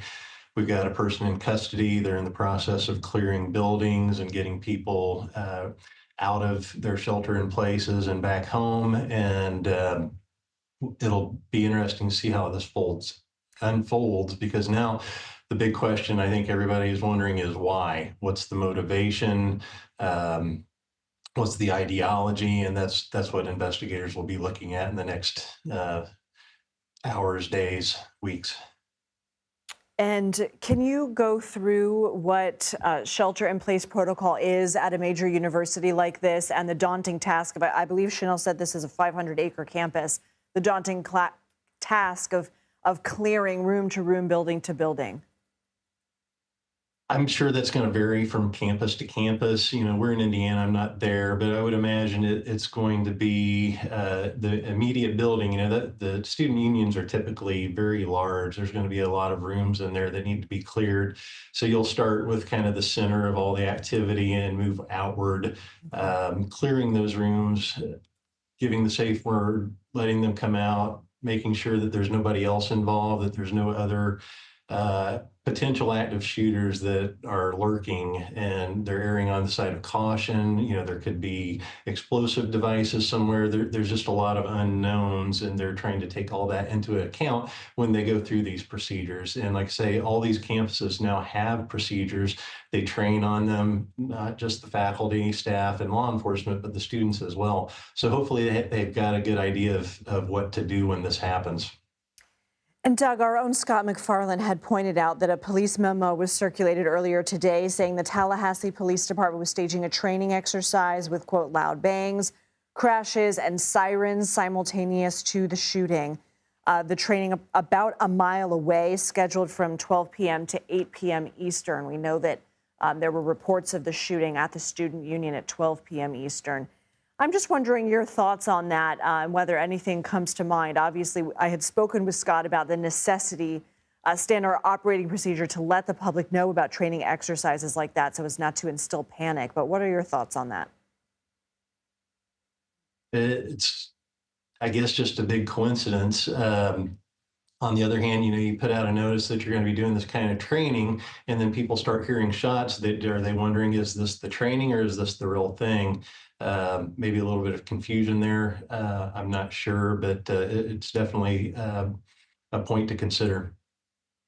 Certainly. Now, when we know, Doug, that there are multiple agencies, we have not only Tallahassee Police, University Police, we have FBI, ATF that may play a role as well. How do all of these different agencies work together when it comes to, I suppose, first the initial, which is right now just securing the scene, and then the subsequent investigation? Typically, and I've been retired for some time now, but typically there's a command post that's set up and they've trained on this, and everybody has a specific role and function that they're going to execute during these. So they'll get the command post set up. Everybody will be assigned. So you've got some people that are interviewing witnesses. You've got people that are processing the crime scene. You have people that are gathering security videos and videos from students and staff that might have captured some of this. At the office level, then you've got all the analysts and the people that are working on figuring out who this person is, finding their social media, finding out where they live, interviewing the neighbors, interviewing coworkers, friends, anybody that knows him. They're really going to be trying to unravel this person's life to figure out who he was, who he is, and what motivated him to do something like this. Is it a mental health issue? Is it some sort of political? Is it other ideological? We just don't know that right now, and that's what the investigators are working on. Okay. Doug, we appreciate your time, but stay with us if you can. Understand if you do have to step away, but if you are able to stand by, we would appreciate that. I know that CBS News Miami did speak with a student who had to evacuate. Let's go ahead and listen. There was a shooting on your campus. I mean, when I saw everyone flooding up the stairs, I kind of thought that the shooter was in the library. I mean, nobody told me where it was. They said Landis or whatever, and I was just in utter disbelief. I was you never think that it's going to be you and your campus, but you really never know. So it felt surreal, but yeah. How are you doing now? I'm doing okay. I mean, there's other people who are doing probably a lot worse than me, so I'm just mourning for those people because I feel really bad. But other than that, just waiting to get my stuff back. My car is in one of the garages that they locked down. So. All right, we want to go now to CBS News White House reporter Olivia Rinaldi. Olivia, how is the administration responding? Lindsay, it's good to be with you. We're hearing from the White House that the president has been fully briefed on this situation. He was actually in the Oval Office a short while ago having a meeting with the Italian Prime Minister Giorgia Meloni. When he was asked about the shooting, he said he's been fully briefed as to where we are right now. He called it a shame and a horrible thing that things like this take place, and he said they will have more to say about it later. I do want to note Trump said this a little over a half hour ago, and obviously this is a very dynamic situation we are seeing play out at Florida State University right now as we're learning not only more about the shooter, but about the victims as well, pardon me. But the White House says they're monitoring this situation very, very closely and should have more to share later when we know more. Okay, and Olivia, when we do have things like this, how does it typically work in terms of the frequency that we will typically hear from the White House and updates? Well, it really does depend. I mean, the situation right now in Florida looks very fluid as we're learning more about what exactly took place, and these lockdowns are still in place. I was reminded yesterday that it was the 18th anniversary of the shooting at Virginia Tech, which, if you'll remember, 32 students lost their lives. And I do remember that very well as someone who grew up in Virginia, and I remember hearing watching the president that night deliver statements about that as well. So it could take a little bit of time before we hear from this White House. I'm sure they want to be very sure of everything that has gone on, especially who the victims are, the victim count, if there is one, but also what we're learning about the shooter, perhaps any political ideologies that he may have had. Again, this is all speculation. We do not know anything about the shooter right now. but it could potentially be a few hours before we hear more from the president. Of course, there are events he's planning today. He is meeting with the Italian prime minister. They were expected to sign some executive orders later on today, but it's a very fluid situation, not only throughout this bilateral meeting, but perhaps what could happen at the White House for the rest of the day. Of course, we have seen presidents of all kinds respond to mass shootings throughout all of their presidencies. If you remember, during the Sandy Hook shooting, President Obama delivered an address to the nation about that, where he got very emotional on camera about that. It's unfortunately something that every president has had to deal with and had to address. So we'll be watching to see what this White House says specifically about this as we're learning more, and there's a lot of information coming in. Okay, Olivia Rinaldi, thank you. Want to go back to Chanel Call, who has been collecting information feverishly next to me. What's the latest that we know?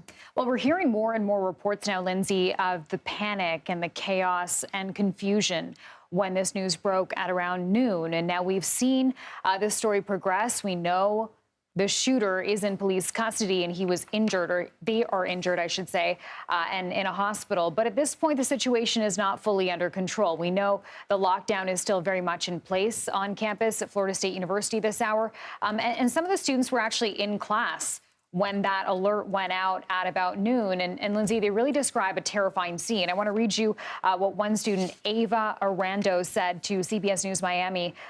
My teacher immediately started barricading the door, and then another student said she'd rather go home. So we all just kind of ran to our cars. So I think when you hear some of these stories, you really understand just how chaotic and scary those moments are. You know, well, there's also so much information that you take in and you imagine what would happen if, God forbid, you were in such a situation. You know, we have the shelter-in-place order, but then we have heard drilled into our heads for many years now, run, hide, fight. And so it is when we hear from people who are living this in that exact moment and your fight or flight kicks in, it really is harrowing because you yourself, it's so emotional. You can imagine, what would I do in that situation? And I think a lot of the students, too, have grown up doing these kinds of drills. Yeah. One, as Scott mentioned, was actually scheduled to happen this afternoon. But again, so many people that are in that situation find themselves saying, I never thought this would happen to me. And when you are in that situation, it can be really difficult to parse through exactly what to do, which is what Ava was describing, that she just wanted to run to her car. And that's what she did in that moment to keep herself safe. As for what to do if you are still on campus, there is some guidance coming from FSU. They are saying right now law enforcement is actively still clearing rooms on the main campus.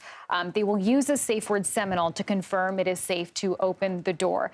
They are asking people this hour to continue to shelter in place until law enforcement says otherwise. But we're seeing images like this and videos like this, really start to populate on X this hour, Lindsay, where you see the vantage point from students who were on campus. We know that this happened, the Students' Union Center, which anyone who spent any time on campus will know it's sort of the heart of the university. It is where all of the activity is. It's sort of the hub of campus, especially during that busy lunch hour. So, again, some really tense moments. I also want to share that the Florida Seminoles is sending a message out on X just moments ago. They're saying all Florida State Athletics home events through Sunday, April 20th have been canceled. Further updates on events scheduled for next week will be communicated when available. So again, we are seeing the response to this situation that is still very active and still unfolding on Florida State University campus this hour. As for classes, university classes and activities have all been canceled for today. And now we're just learning state athletics are also canceling all athletic events until this Sunday. Yeah, and it looks like on their athletics website, I'm seeing, looks like tennis and volleyball games that will be affected by this, but certainly athletics, at least through Sunday, canceled. Chanel, thank you so much. For anybody who might just be joining us, let's go ahead and tell you the latest that we know on this situation. We're following breaking news. Florida State University reports of an active shooter. This is in Tallahassee, and the reports came in around noon Eastern today of an active shooter situation at the Student Union. We know that police have responded. They have put in a shelter-in-place order. We also know from the hospital, Tallahassee Memorial Healthcare, confirming that they have taken in 6 patients, 5 serious, 1 critical. We were working on getting information about their ages and genders. This is what we know so far. And at least one of the people believed to be involved in this from a suspect point of view, is in custody, apparently injured in the hospital as well. So I want to go ahead and bring in right now CBS News Department of Justice correspondent Scott McFarland, who can certainly go over some of the latest top lines that I had just mentioned and anything else that's coming into our newsroom. Yeah, the alert just came out from the Tallahassee Memorial Healthcare System. That's the level 2 trauma center closest to campus, that they are now, quote, fully mobilized and accepting victims of what they call the incident at Florida State University's campus today. The most recent reporting we have from law enforcement on the scene is that there are at least 6 victims. At least 5 of them have serious injuries. The staging area the campus is set up is at the Donald Tucker Civic Center nearby, as some students were still in that shelter-in-place order, but others on this vibrant Thursday afternoon were out on campus and may now be gathering at the Civic Center. A few notes from federal law enforcement. The FBI, as one would expect, is on site. They actually have a resident agent who's based in Tallahassee, a resident agent office with personnel in Tallahassee, a short drive away from this campus. We know the FBI Jacksonville is the largest field office the FBI has there, headed to Tallahassee as well. The FBI director, the Homeland Security director, Secretary of Education, the U.S. Attorney General have all put out statements that they've been briefed on this. And the president spoke in the Oval Office a short while ago, was asked about the shooting, and said it's a shame that horrible things like this take place. And he pledged to get back with more to say at a later time or a later date. I'll note this, as I've had a number of good contacts reach out to me to reaffirm something. You know, there are a number of Marjory Stoneman Douglas Parkland students who survived that mass shooting in 2018 who are current students at Florida State University. I tracked at least one of them. It was a scholarship winner who was friends with one of the students, one of the children killed at Parkland, who today is on that campus dealing with this. The echoes of these shootings become such a trauma for our children. The fear of these shootings becomes such a trauma for our children. You have some number of teenagers or college students today who are experiencing this a second time. Almost unfathomable. But also, Scott, when I think about what happened at Marjory Stoneman Douglas, I think that really also, that tragedy sort of gave birth to a new movement. Really the likes that we hadn't seen. Obviously, we have seen calls for gun control and reform after almost every shooting, mass shooting at a school or a movie theater or what have you. But really, Parkland does stand out when it comes to people who have been on the forefront of that fight.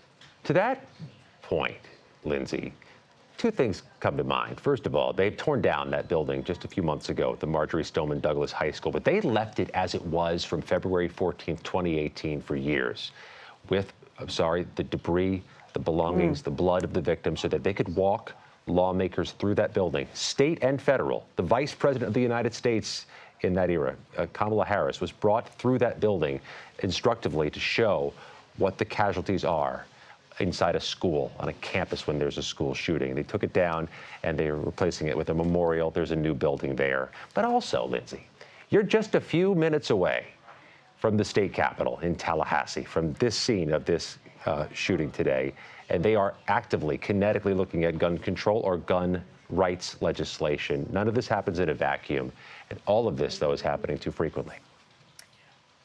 All right, let's go now to Florida State University student Ben Vaitsman. He was in the teacher's lounge when this took place. Ben, I'm so sorry we're talking to you under these circumstances. How are you doing? I'm okay. It's the people out there that are not okay. Like, I was able to get back to my apartment safely. I'd say, like, I'm literally one of the most privileged people when it comes to this situation.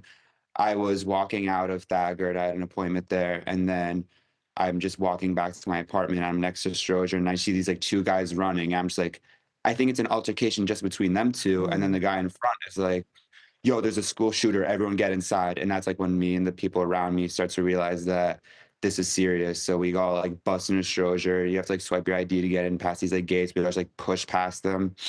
I've never been in like a school shooting situation before. I thought, where's the safest place where you go? I go to the elevator and I try to go as high as possible. There's 5 floors, but it only brings me to the 3rd floor. I get out the elevator and like the staff lounge door is open for a second. And I was like, I feel like that would be the safest place to go. And I step in, like, you can't be here. I'm like, there's literally a shooting right now. Let me take cover. And then it's just me and 3 other people that are faculty for about like an hour or so, and we're just like getting information piece by piece. We don't know how serious the situation is, and then we started to like hear the alarms and all the sirens, and we're able to like we get a really good view of Landis Green, and like that's where a lot of stuff happening. We saw this like girl get carried by police, and like just like kids with like hands on their heads like getting escorted into the library, and it's so serious. And from there, the fire department eventually came in and said like, okay, we're going to escort you to Reynolds, which is just like some other building on campus. And from there, I was able to walk home safely.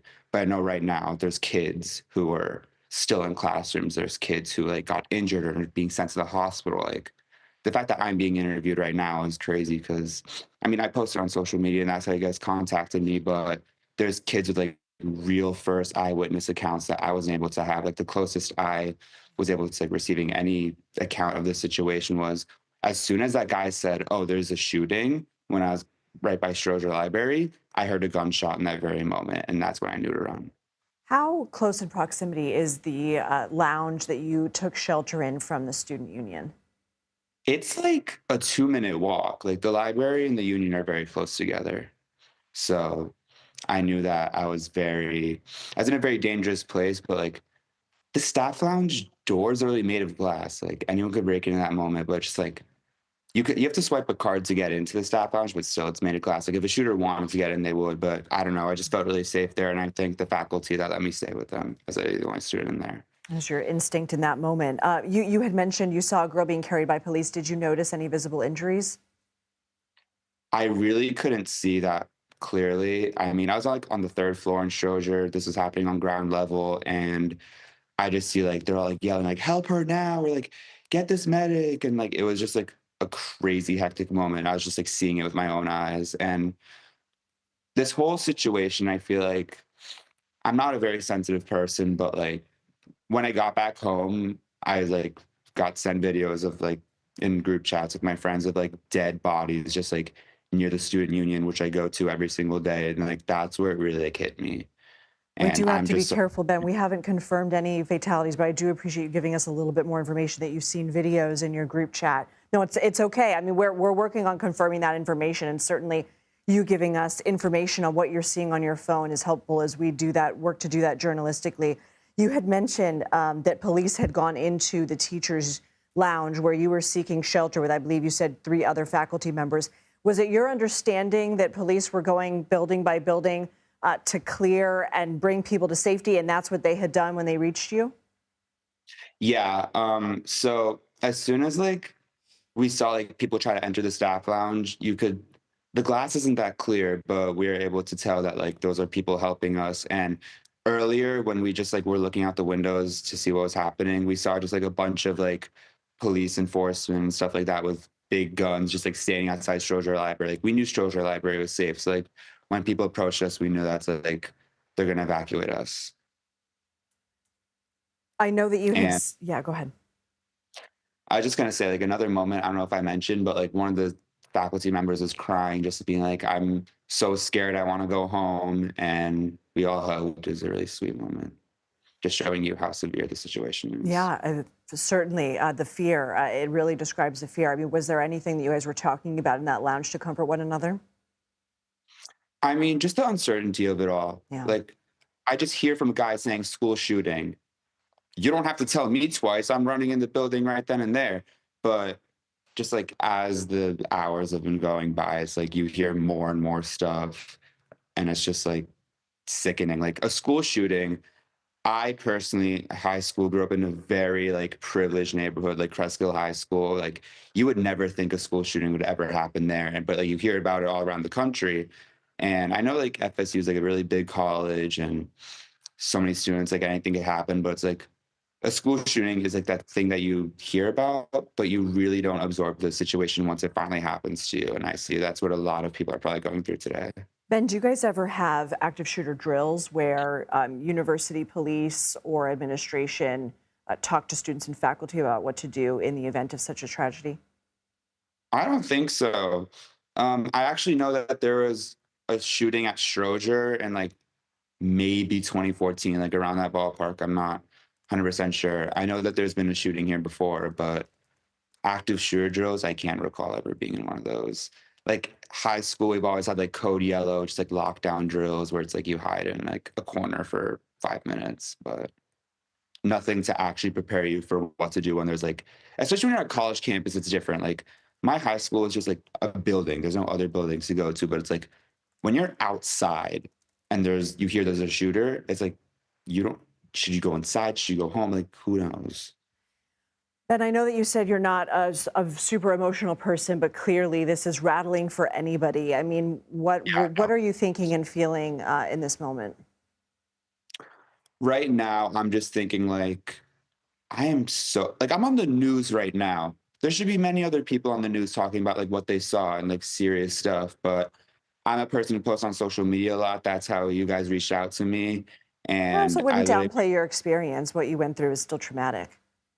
Yeah, no, I'd say definitely traumatic, but I know there's definitely going to be other people who are going to be taking months to get over this. Like, as I was running the library, I see this girl like hyperventilating, and I'm just like, it must be so scary for her because she's clearly showing it. Is there anything else you think we should know, Ben? I just hope that everyone is safe, and I'm so sorry for those who are lost. Like, there's literally families right now who like sent their kids to college, and this is what's happening with their money that they paid for this kid, or even students are paying out of pocket. Like, just so many scenarios where people lost a loved one today, and I'm just on the news interviewing. It's like, that could have been me. That could have been anyone. I want everyone to be so fortunate that they're safe right now if they're safe. Ben Matesman, I'm so sorry again that we're talking under these circumstances, but I appreciate you giving us your time. I appreciate you giving us such open and honest answers, and we hope that you continue to stay safe. Thank you so much for having me. I really appreciate it. Thank you. All right, let's bring in CBS News national security contributor and former FBI Executive Assistant Director for Intelligence, Josh School. He's now the president of the National Security Service. I believe it's Bowwave LLC. You can correct me, but what are your thoughts after not only hearing our talk with Ben, but the latest on what we know from this active shooter situation at FSU? Well, first of all, your heart has to go out to the victims and their families, and the victims, as you reported earlier, we know there's 6 right now. We've heard of other kids being trampled in the chaos. So your heart really goes out to them and making sure that everybody hopefully is okay. Secondarily, I think it was a tremendous response by law enforcement, federal, state, local, and you're seeing really the resources of law enforcement come together. Unfortunately, trained too often in these scenarios, and we really, as a country, need to start thinking about how we're going to remedy these situations so they don't continue to happen. Certainly.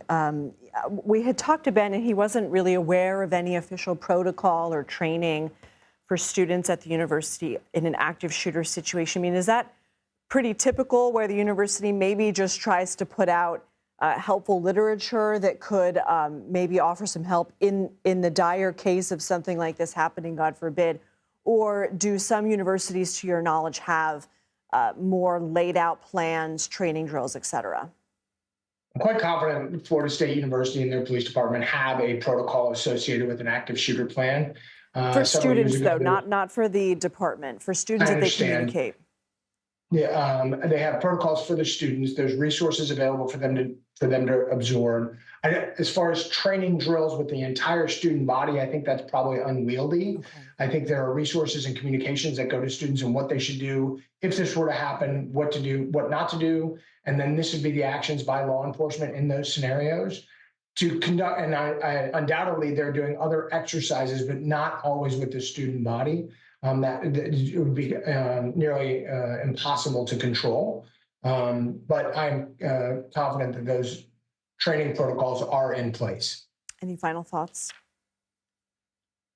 Well, I mean, I think, aside from the horrific incident and the initial reporting of, 6 injured, law enforcement and what they're doing right now is they are working to make sure that there are no other victims. There's nobody waiting to be rescued, that there's no support for this gunman, and then they're going to start to do their standard investigation. They're going to be collecting evidence, conducting interviews of friends, family, co-workers, and then looking at his digital footprint and really getting to the cause of what caused this shooting, and seeing if there is anything that they could have done to prevent it. All right, Josh School, thank you very much for your time and expertise. We are Thank going you. to continue to monitor this breaking news situation, active shooter situation at FSU. At least a shooting suspect believed to be in custody, injured in the hospital. We know that 6 patients are in the hospital, 5 serious, 1 critical. We're working on getting more information. We'll have any more updates and more news on the other end of this break. You're watching CBS News 24/7.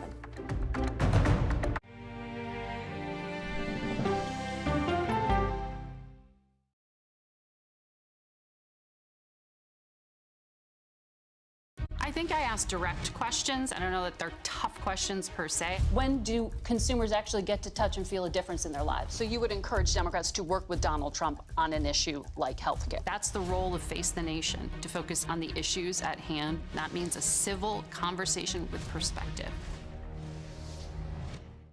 Sunday morning, Wicked Oscar nominee Cynthia Erivo. A few words from Flo, plus 100 years of The New Yorker. Listen for the trumpet. It was almost like being face to face with the devil. Women riding bicycles dismembered. She just vanished. 48 hours reports. I fought and fought. 911, what is your emergency? She disappeared off the face of the earth. Ever think in your wildest dreams someone might want to kill you? This almost became a game of psychological warfare. You're caught. You're gonna go down. Stream 48 hours, 24/7. CBS Sunday night. Here we go. The ultimate tradition continues. From what I've seen, it's like chaos. America's longest running news magazine show is back. For 60 minutes! 60 minutes. With a new season. Hey, let's go. You're willing to talk about anything. I'm open to all of it. Ask me the hard-hitting questions. So how do you get over the nerves? Honestly, it's a whole bunch of mind The most influential people. Who's the best coach in college football? Let me see a mirror so I can look at it. Are you a billionaire yet? None of your business, man. You trying to get me robbed? Investigative journalism. Am I getting a real look at what life is like in here today? Absolutely not. Do you think people visiting know that these were looted? When stories threaten our way of life, 60 Minutes demands answers. This is the pager that Hezbollah was using. Do you have hope that you may find him yet? They were asking me to do something that was illegal. They're fighting for faulty parts? Yeah. What is the most important takeaway for our audience? How big of a problem is doping? Where was the military? Why are people suspicious? That sounds like a problem. How is this possible? Oh, come on. Come on. Whoa. Wow. What is going on? I'm Scott Pelley. I'm John Worth. I'm Leslie Stahl. I'm Bill Whitaker. I'm Sharon Alfonsi. I'm Cecilia Vega. I'm Anderson Cooper. This is 60 Minutes. The CBS News original. Showtime, baby. It's time for 60 Minutes Sunday on CBS. Don't miss a minute. Now streaming. What happens when you get conversation over conflict? I think they've taught me to have grace and compassion. When we follow the human side of the headline. I'm not asking that we ignore disability, rather that we do not ignore ability. When news takes you where the story happens. We've just crossed into Lebanon. When the world's best journalists come together to cover your world, you get the all-new CBS Evening News every weeknight. We continue to follow breaking news from Florida State University in Tallahassee. Police are still on the scene, and a shelter-in-place order is in place for an active shooter situation at Florida State University, which left multiple people injured. An alert was sent out to the school.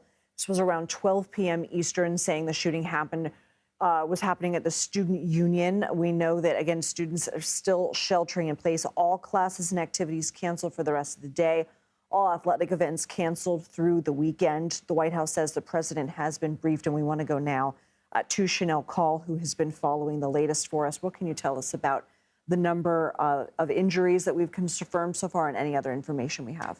Right. So still a very fluid situation, but at this point in time, 2:49, almost 3 hours after the situation first began, we know that 6 people were injured. All 6 were injured from gunshot wounds. And Lindsay, 5 were told are in serious condition and 1 is in critical condition. We're also told all of these victims were taken to the same hospital. And I should mention actually and clarify that of the 6 people we know are injured, one of them is the shooter. And the shooter, we now know, is in police custody, but unclear at this point whether that is the only person involved in the shooting or whether there are any other suspects who are still on the loose. And I say that because the situation obviously is not clear at this point. Even though one person is in police custody, it is a very active scene this hour. You can see through these images, there is a massive police and emergency response on scene. We're talking about campus police, there are FBI, state police, and ATF is also going to be responding to the scene. At this point, FSU, Florida State University, is asking folks who are still on campus to shelter in place. And this is notable and important to mention because they are saying that they are now clearing some of the rooms. And as they do that, they're going to use a safe word, Seminole, to confirm that it's safe to open the door. If that doesn't happen, you're told now to stay where you're at this point in time. But we've been talking to students. I mean, you spoke to Ben in the last hour, just describing the sheer amount of pain, fear, chaos. When you see a message that says there's an active shooter on campus, what are you meant to do? Well, and he talked about making that decision. Yeah, he had actually just seen people running. He thought in a private altercation. Yeah. And one of the people had said there's an active shooter. And so he said, you don't have to tell me twice. Twice, and he booked exactly. And we're hearing from some other students as well. I'm going to read you a few quotes that are just really stunning to hear. This is from FSU student Blake Leonard. And so he said that he had heard a total of 30 shots fired. And at the time... 3-0, wow. At the time, he was about 400 feet from the student union where this all happened. And, this all started at around noon. So it's lunchtime. The student union, as we know, is the heart of campus. It is a busy, a vibrant place. And so he said he was 400 feet away from this. He heard the gunfire, and then he started running. He said, I heard 12 shots go off. In my head, I thought it was construction at first until I looked behind me. I saw people running from the union towards my direction. And then I heard another 12 or 15 shots go off. So I started running away from there, too. Another student, Lindsay, Ava Arenando, said, one of my classmates got an alert on her phone and announced it to the rest of the class.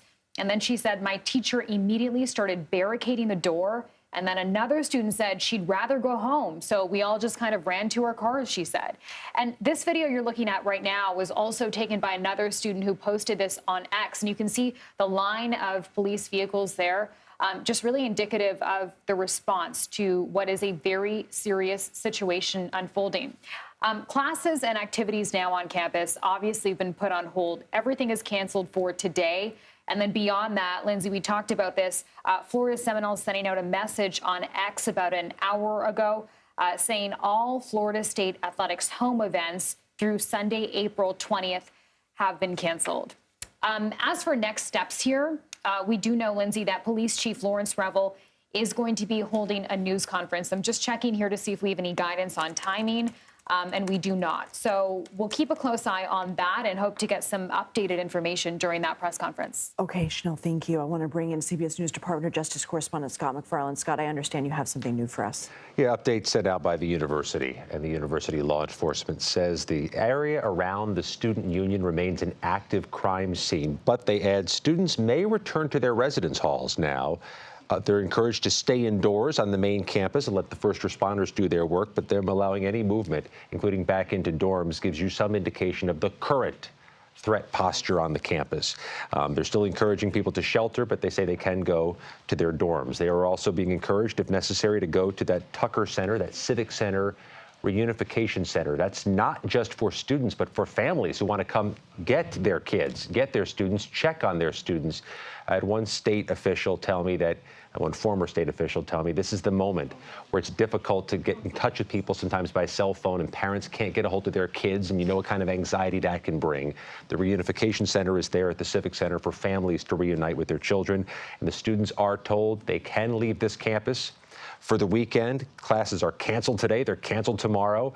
We'll see about beyond that and whether they're still going to move forward with things beyond classes through Saturday and Sunday. But there is some movement being permitted on the campus, but students are being urged to stay away from that student union center. And so, Scott, forgive me for parsing words here, but does that mean that the shelter-in-place order has been lifted? And what is your read on whether that, what is the current threat level on campus if they're allowing people to move freely back to their dorms. Yeah, the latest alerts got both things, Lindsay. It says you're encouraged to continue sheltering in place. Law enforcement is actively clearing rooms, but at 2:44 p.m. here on the East Coast, the alert says the area around the Student Union building is now an active crime scene, but students may return to their residence halls, but should otherwise stay indoors on the main campus to let the university staff and let the first responders do their jobs and to respond to those who may need assistance. Okay. Scott McFarland, thank you. We will continue to hear from you throughout the afternoon. Everybody, we have been following breaking news of an active shooter situation at Florida State University. Tallahassee Memorial Healthcare telling CBS News that all 6 victims in their care were injured from gunshot wounds, 5 serious, 1 critical. It appears all victims only brought to that one hospital, and CBS confirms a suspect is in custody. We'll be right back.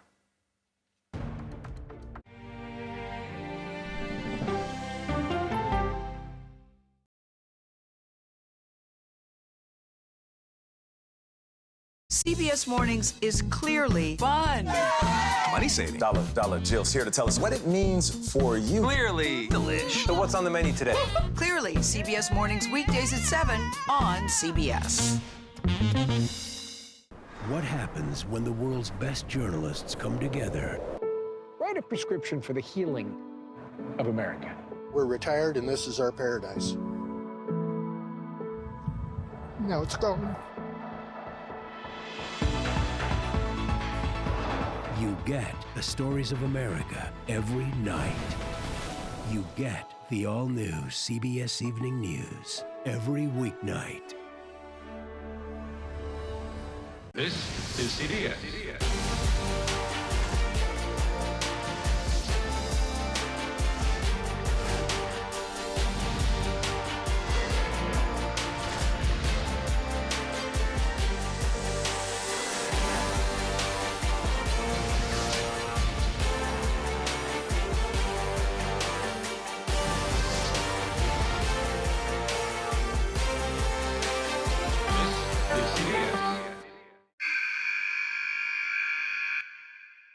I had progressively fallen deeper into the world of online sports betting. The risk is the rush. What do you think is driving the spike in popularity? I think it's legality. If it's legal, I'm going to use it. There are ways to bet when you are 18. We've created an epidemic of child gambling. You can't walk into a male dormitory in a college campus without sports betting happening. It's America's most neglected problem. I used sports betting as a way to escape, when in reality, I'm choosing self-destruction. Whatever I had left, it was gone. The purpose of the industry is to get you to play to extinction. And that means until all your money is gone.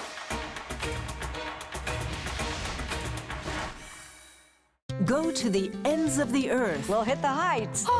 And reach for the stars. Star power. I like it. Ta-da! I want to be part of this. Because there's always something new under the sun on CBS Sunday morning. You've probably heard of the NCIS from the hit TV series, but we're about to take you inside its real-life work. Listen to 48 Hours NCIS early and ad-free on the 48 Hours Plus subscription on Apple Podcasts. Okay, let's go. You guys good? Start at the beginning. All right, we good? Keep going. The clock, it's ticking. Off we go. 60 minutes. Is this what you want? 60 minutes. 60 minutes! It's time for 60 Minutes, Sundays on CBS.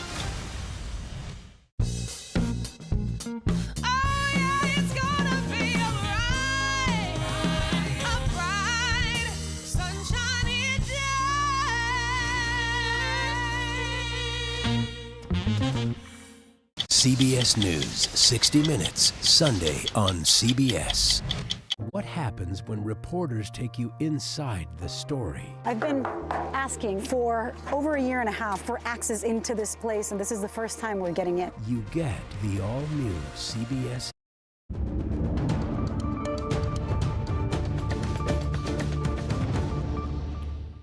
Good afternoon. I'm Lindsay Reiser. We continue to follow breaking news out of Tallahassee, Florida, where police are on the scene of a shooting at Florida State University that left multiple people injured. An alert was sent out by the school saying this happened at the student union around noon. This is Eastern time and local time.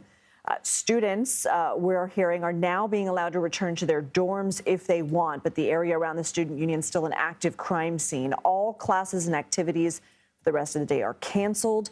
The president has been briefed on this and is monitoring the situation. We do believe that a suspected shooter is in custody, injured, believed to be in the hospital, and we know at least six patients were taken to Tallahassee Memorial Healthcare, 5 in serious condition, 1 in critical.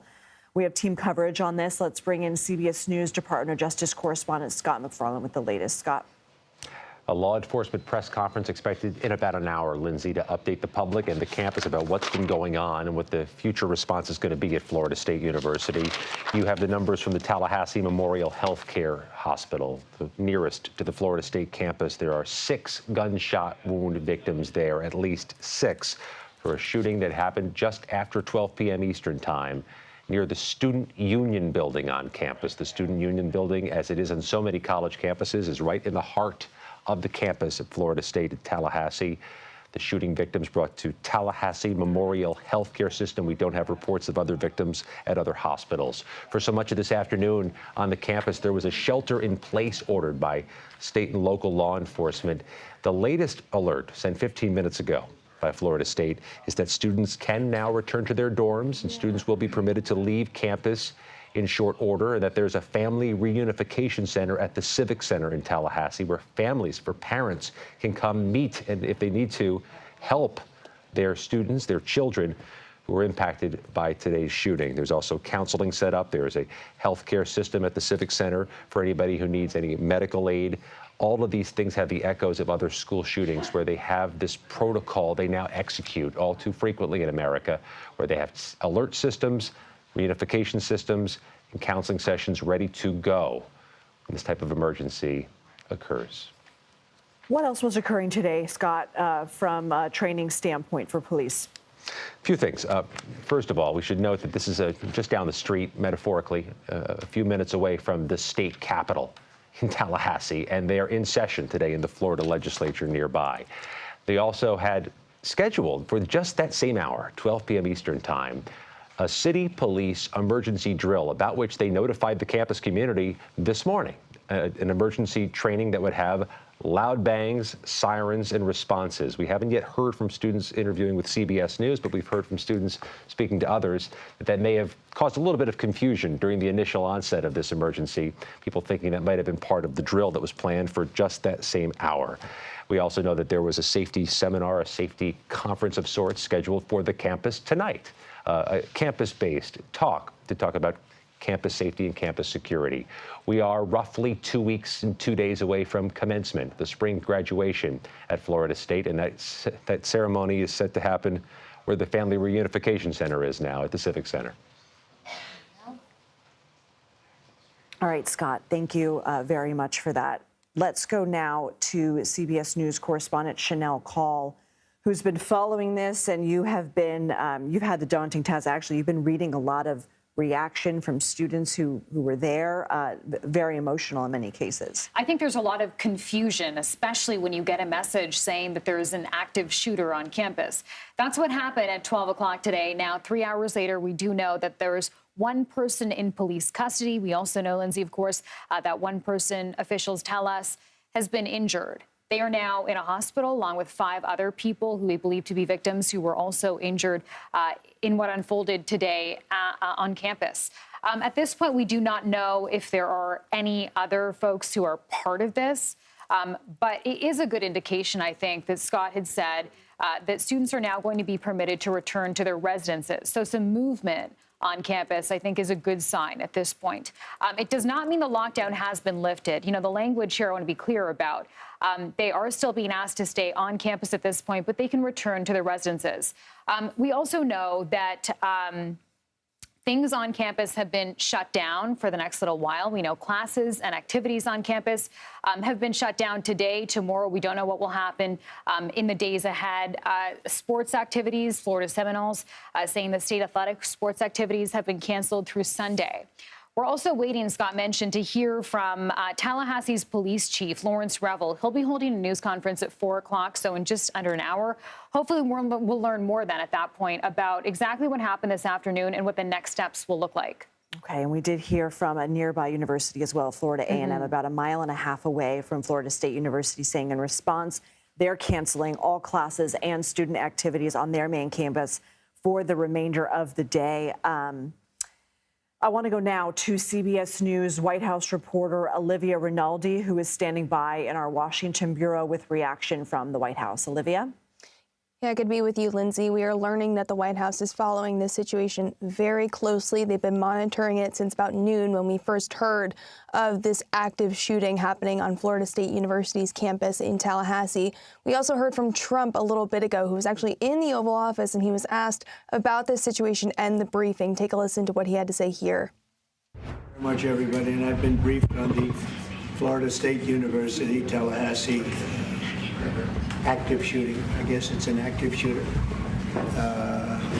Fully briefed as to where we are right now. It's a shame.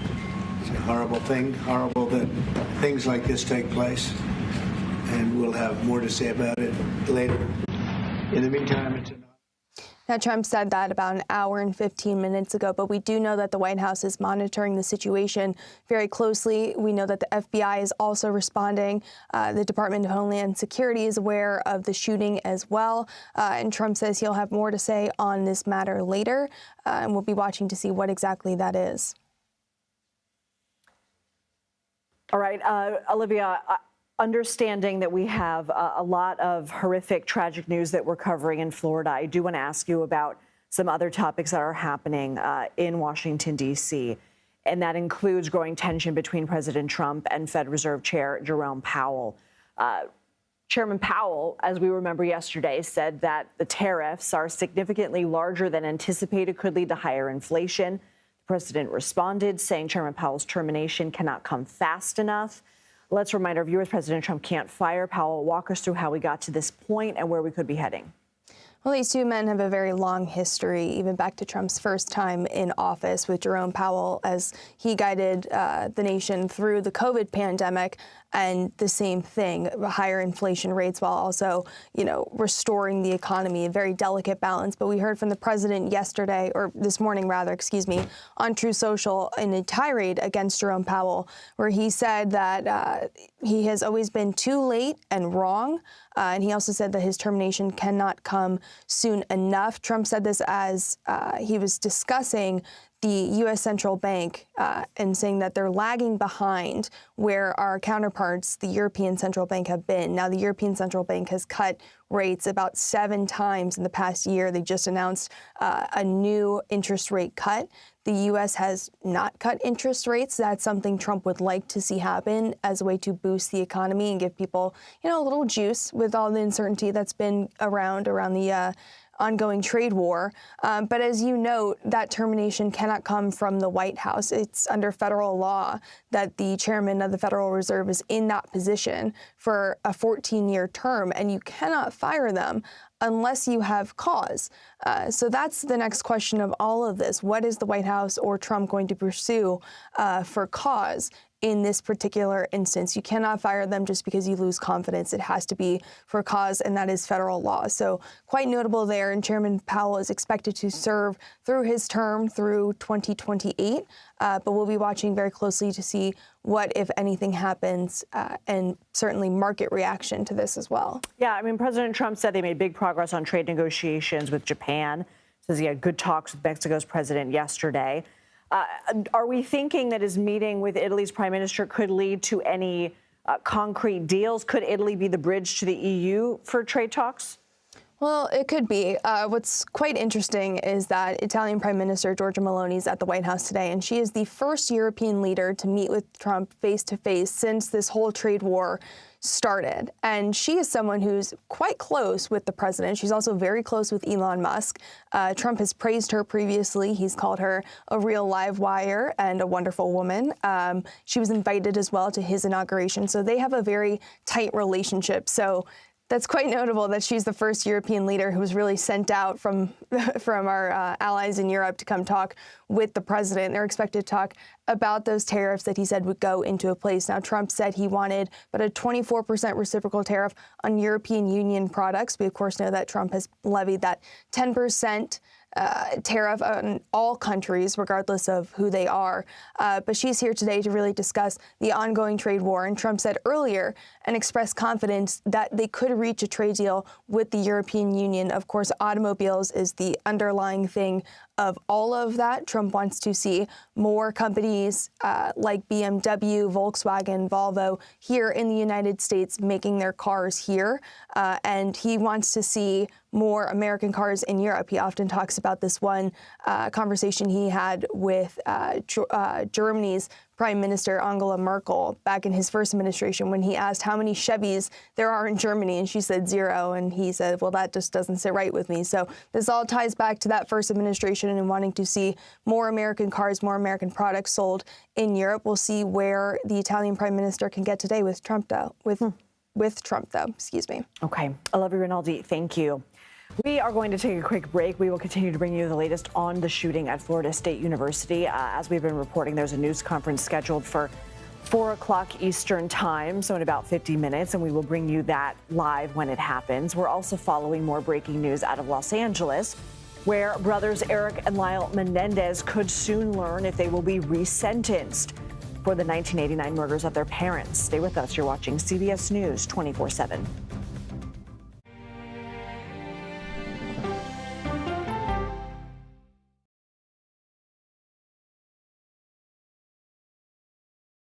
I think I asked direct questions. I don't know that they're tough questions per se. When do consumers actually get to touch and feel a difference in their lives? So you would encourage Democrats to work with Donald Trump on an issue like healthcare. That's the role of Face the Nation, to focus on the issues at hand. That means a civil conversation with perspective.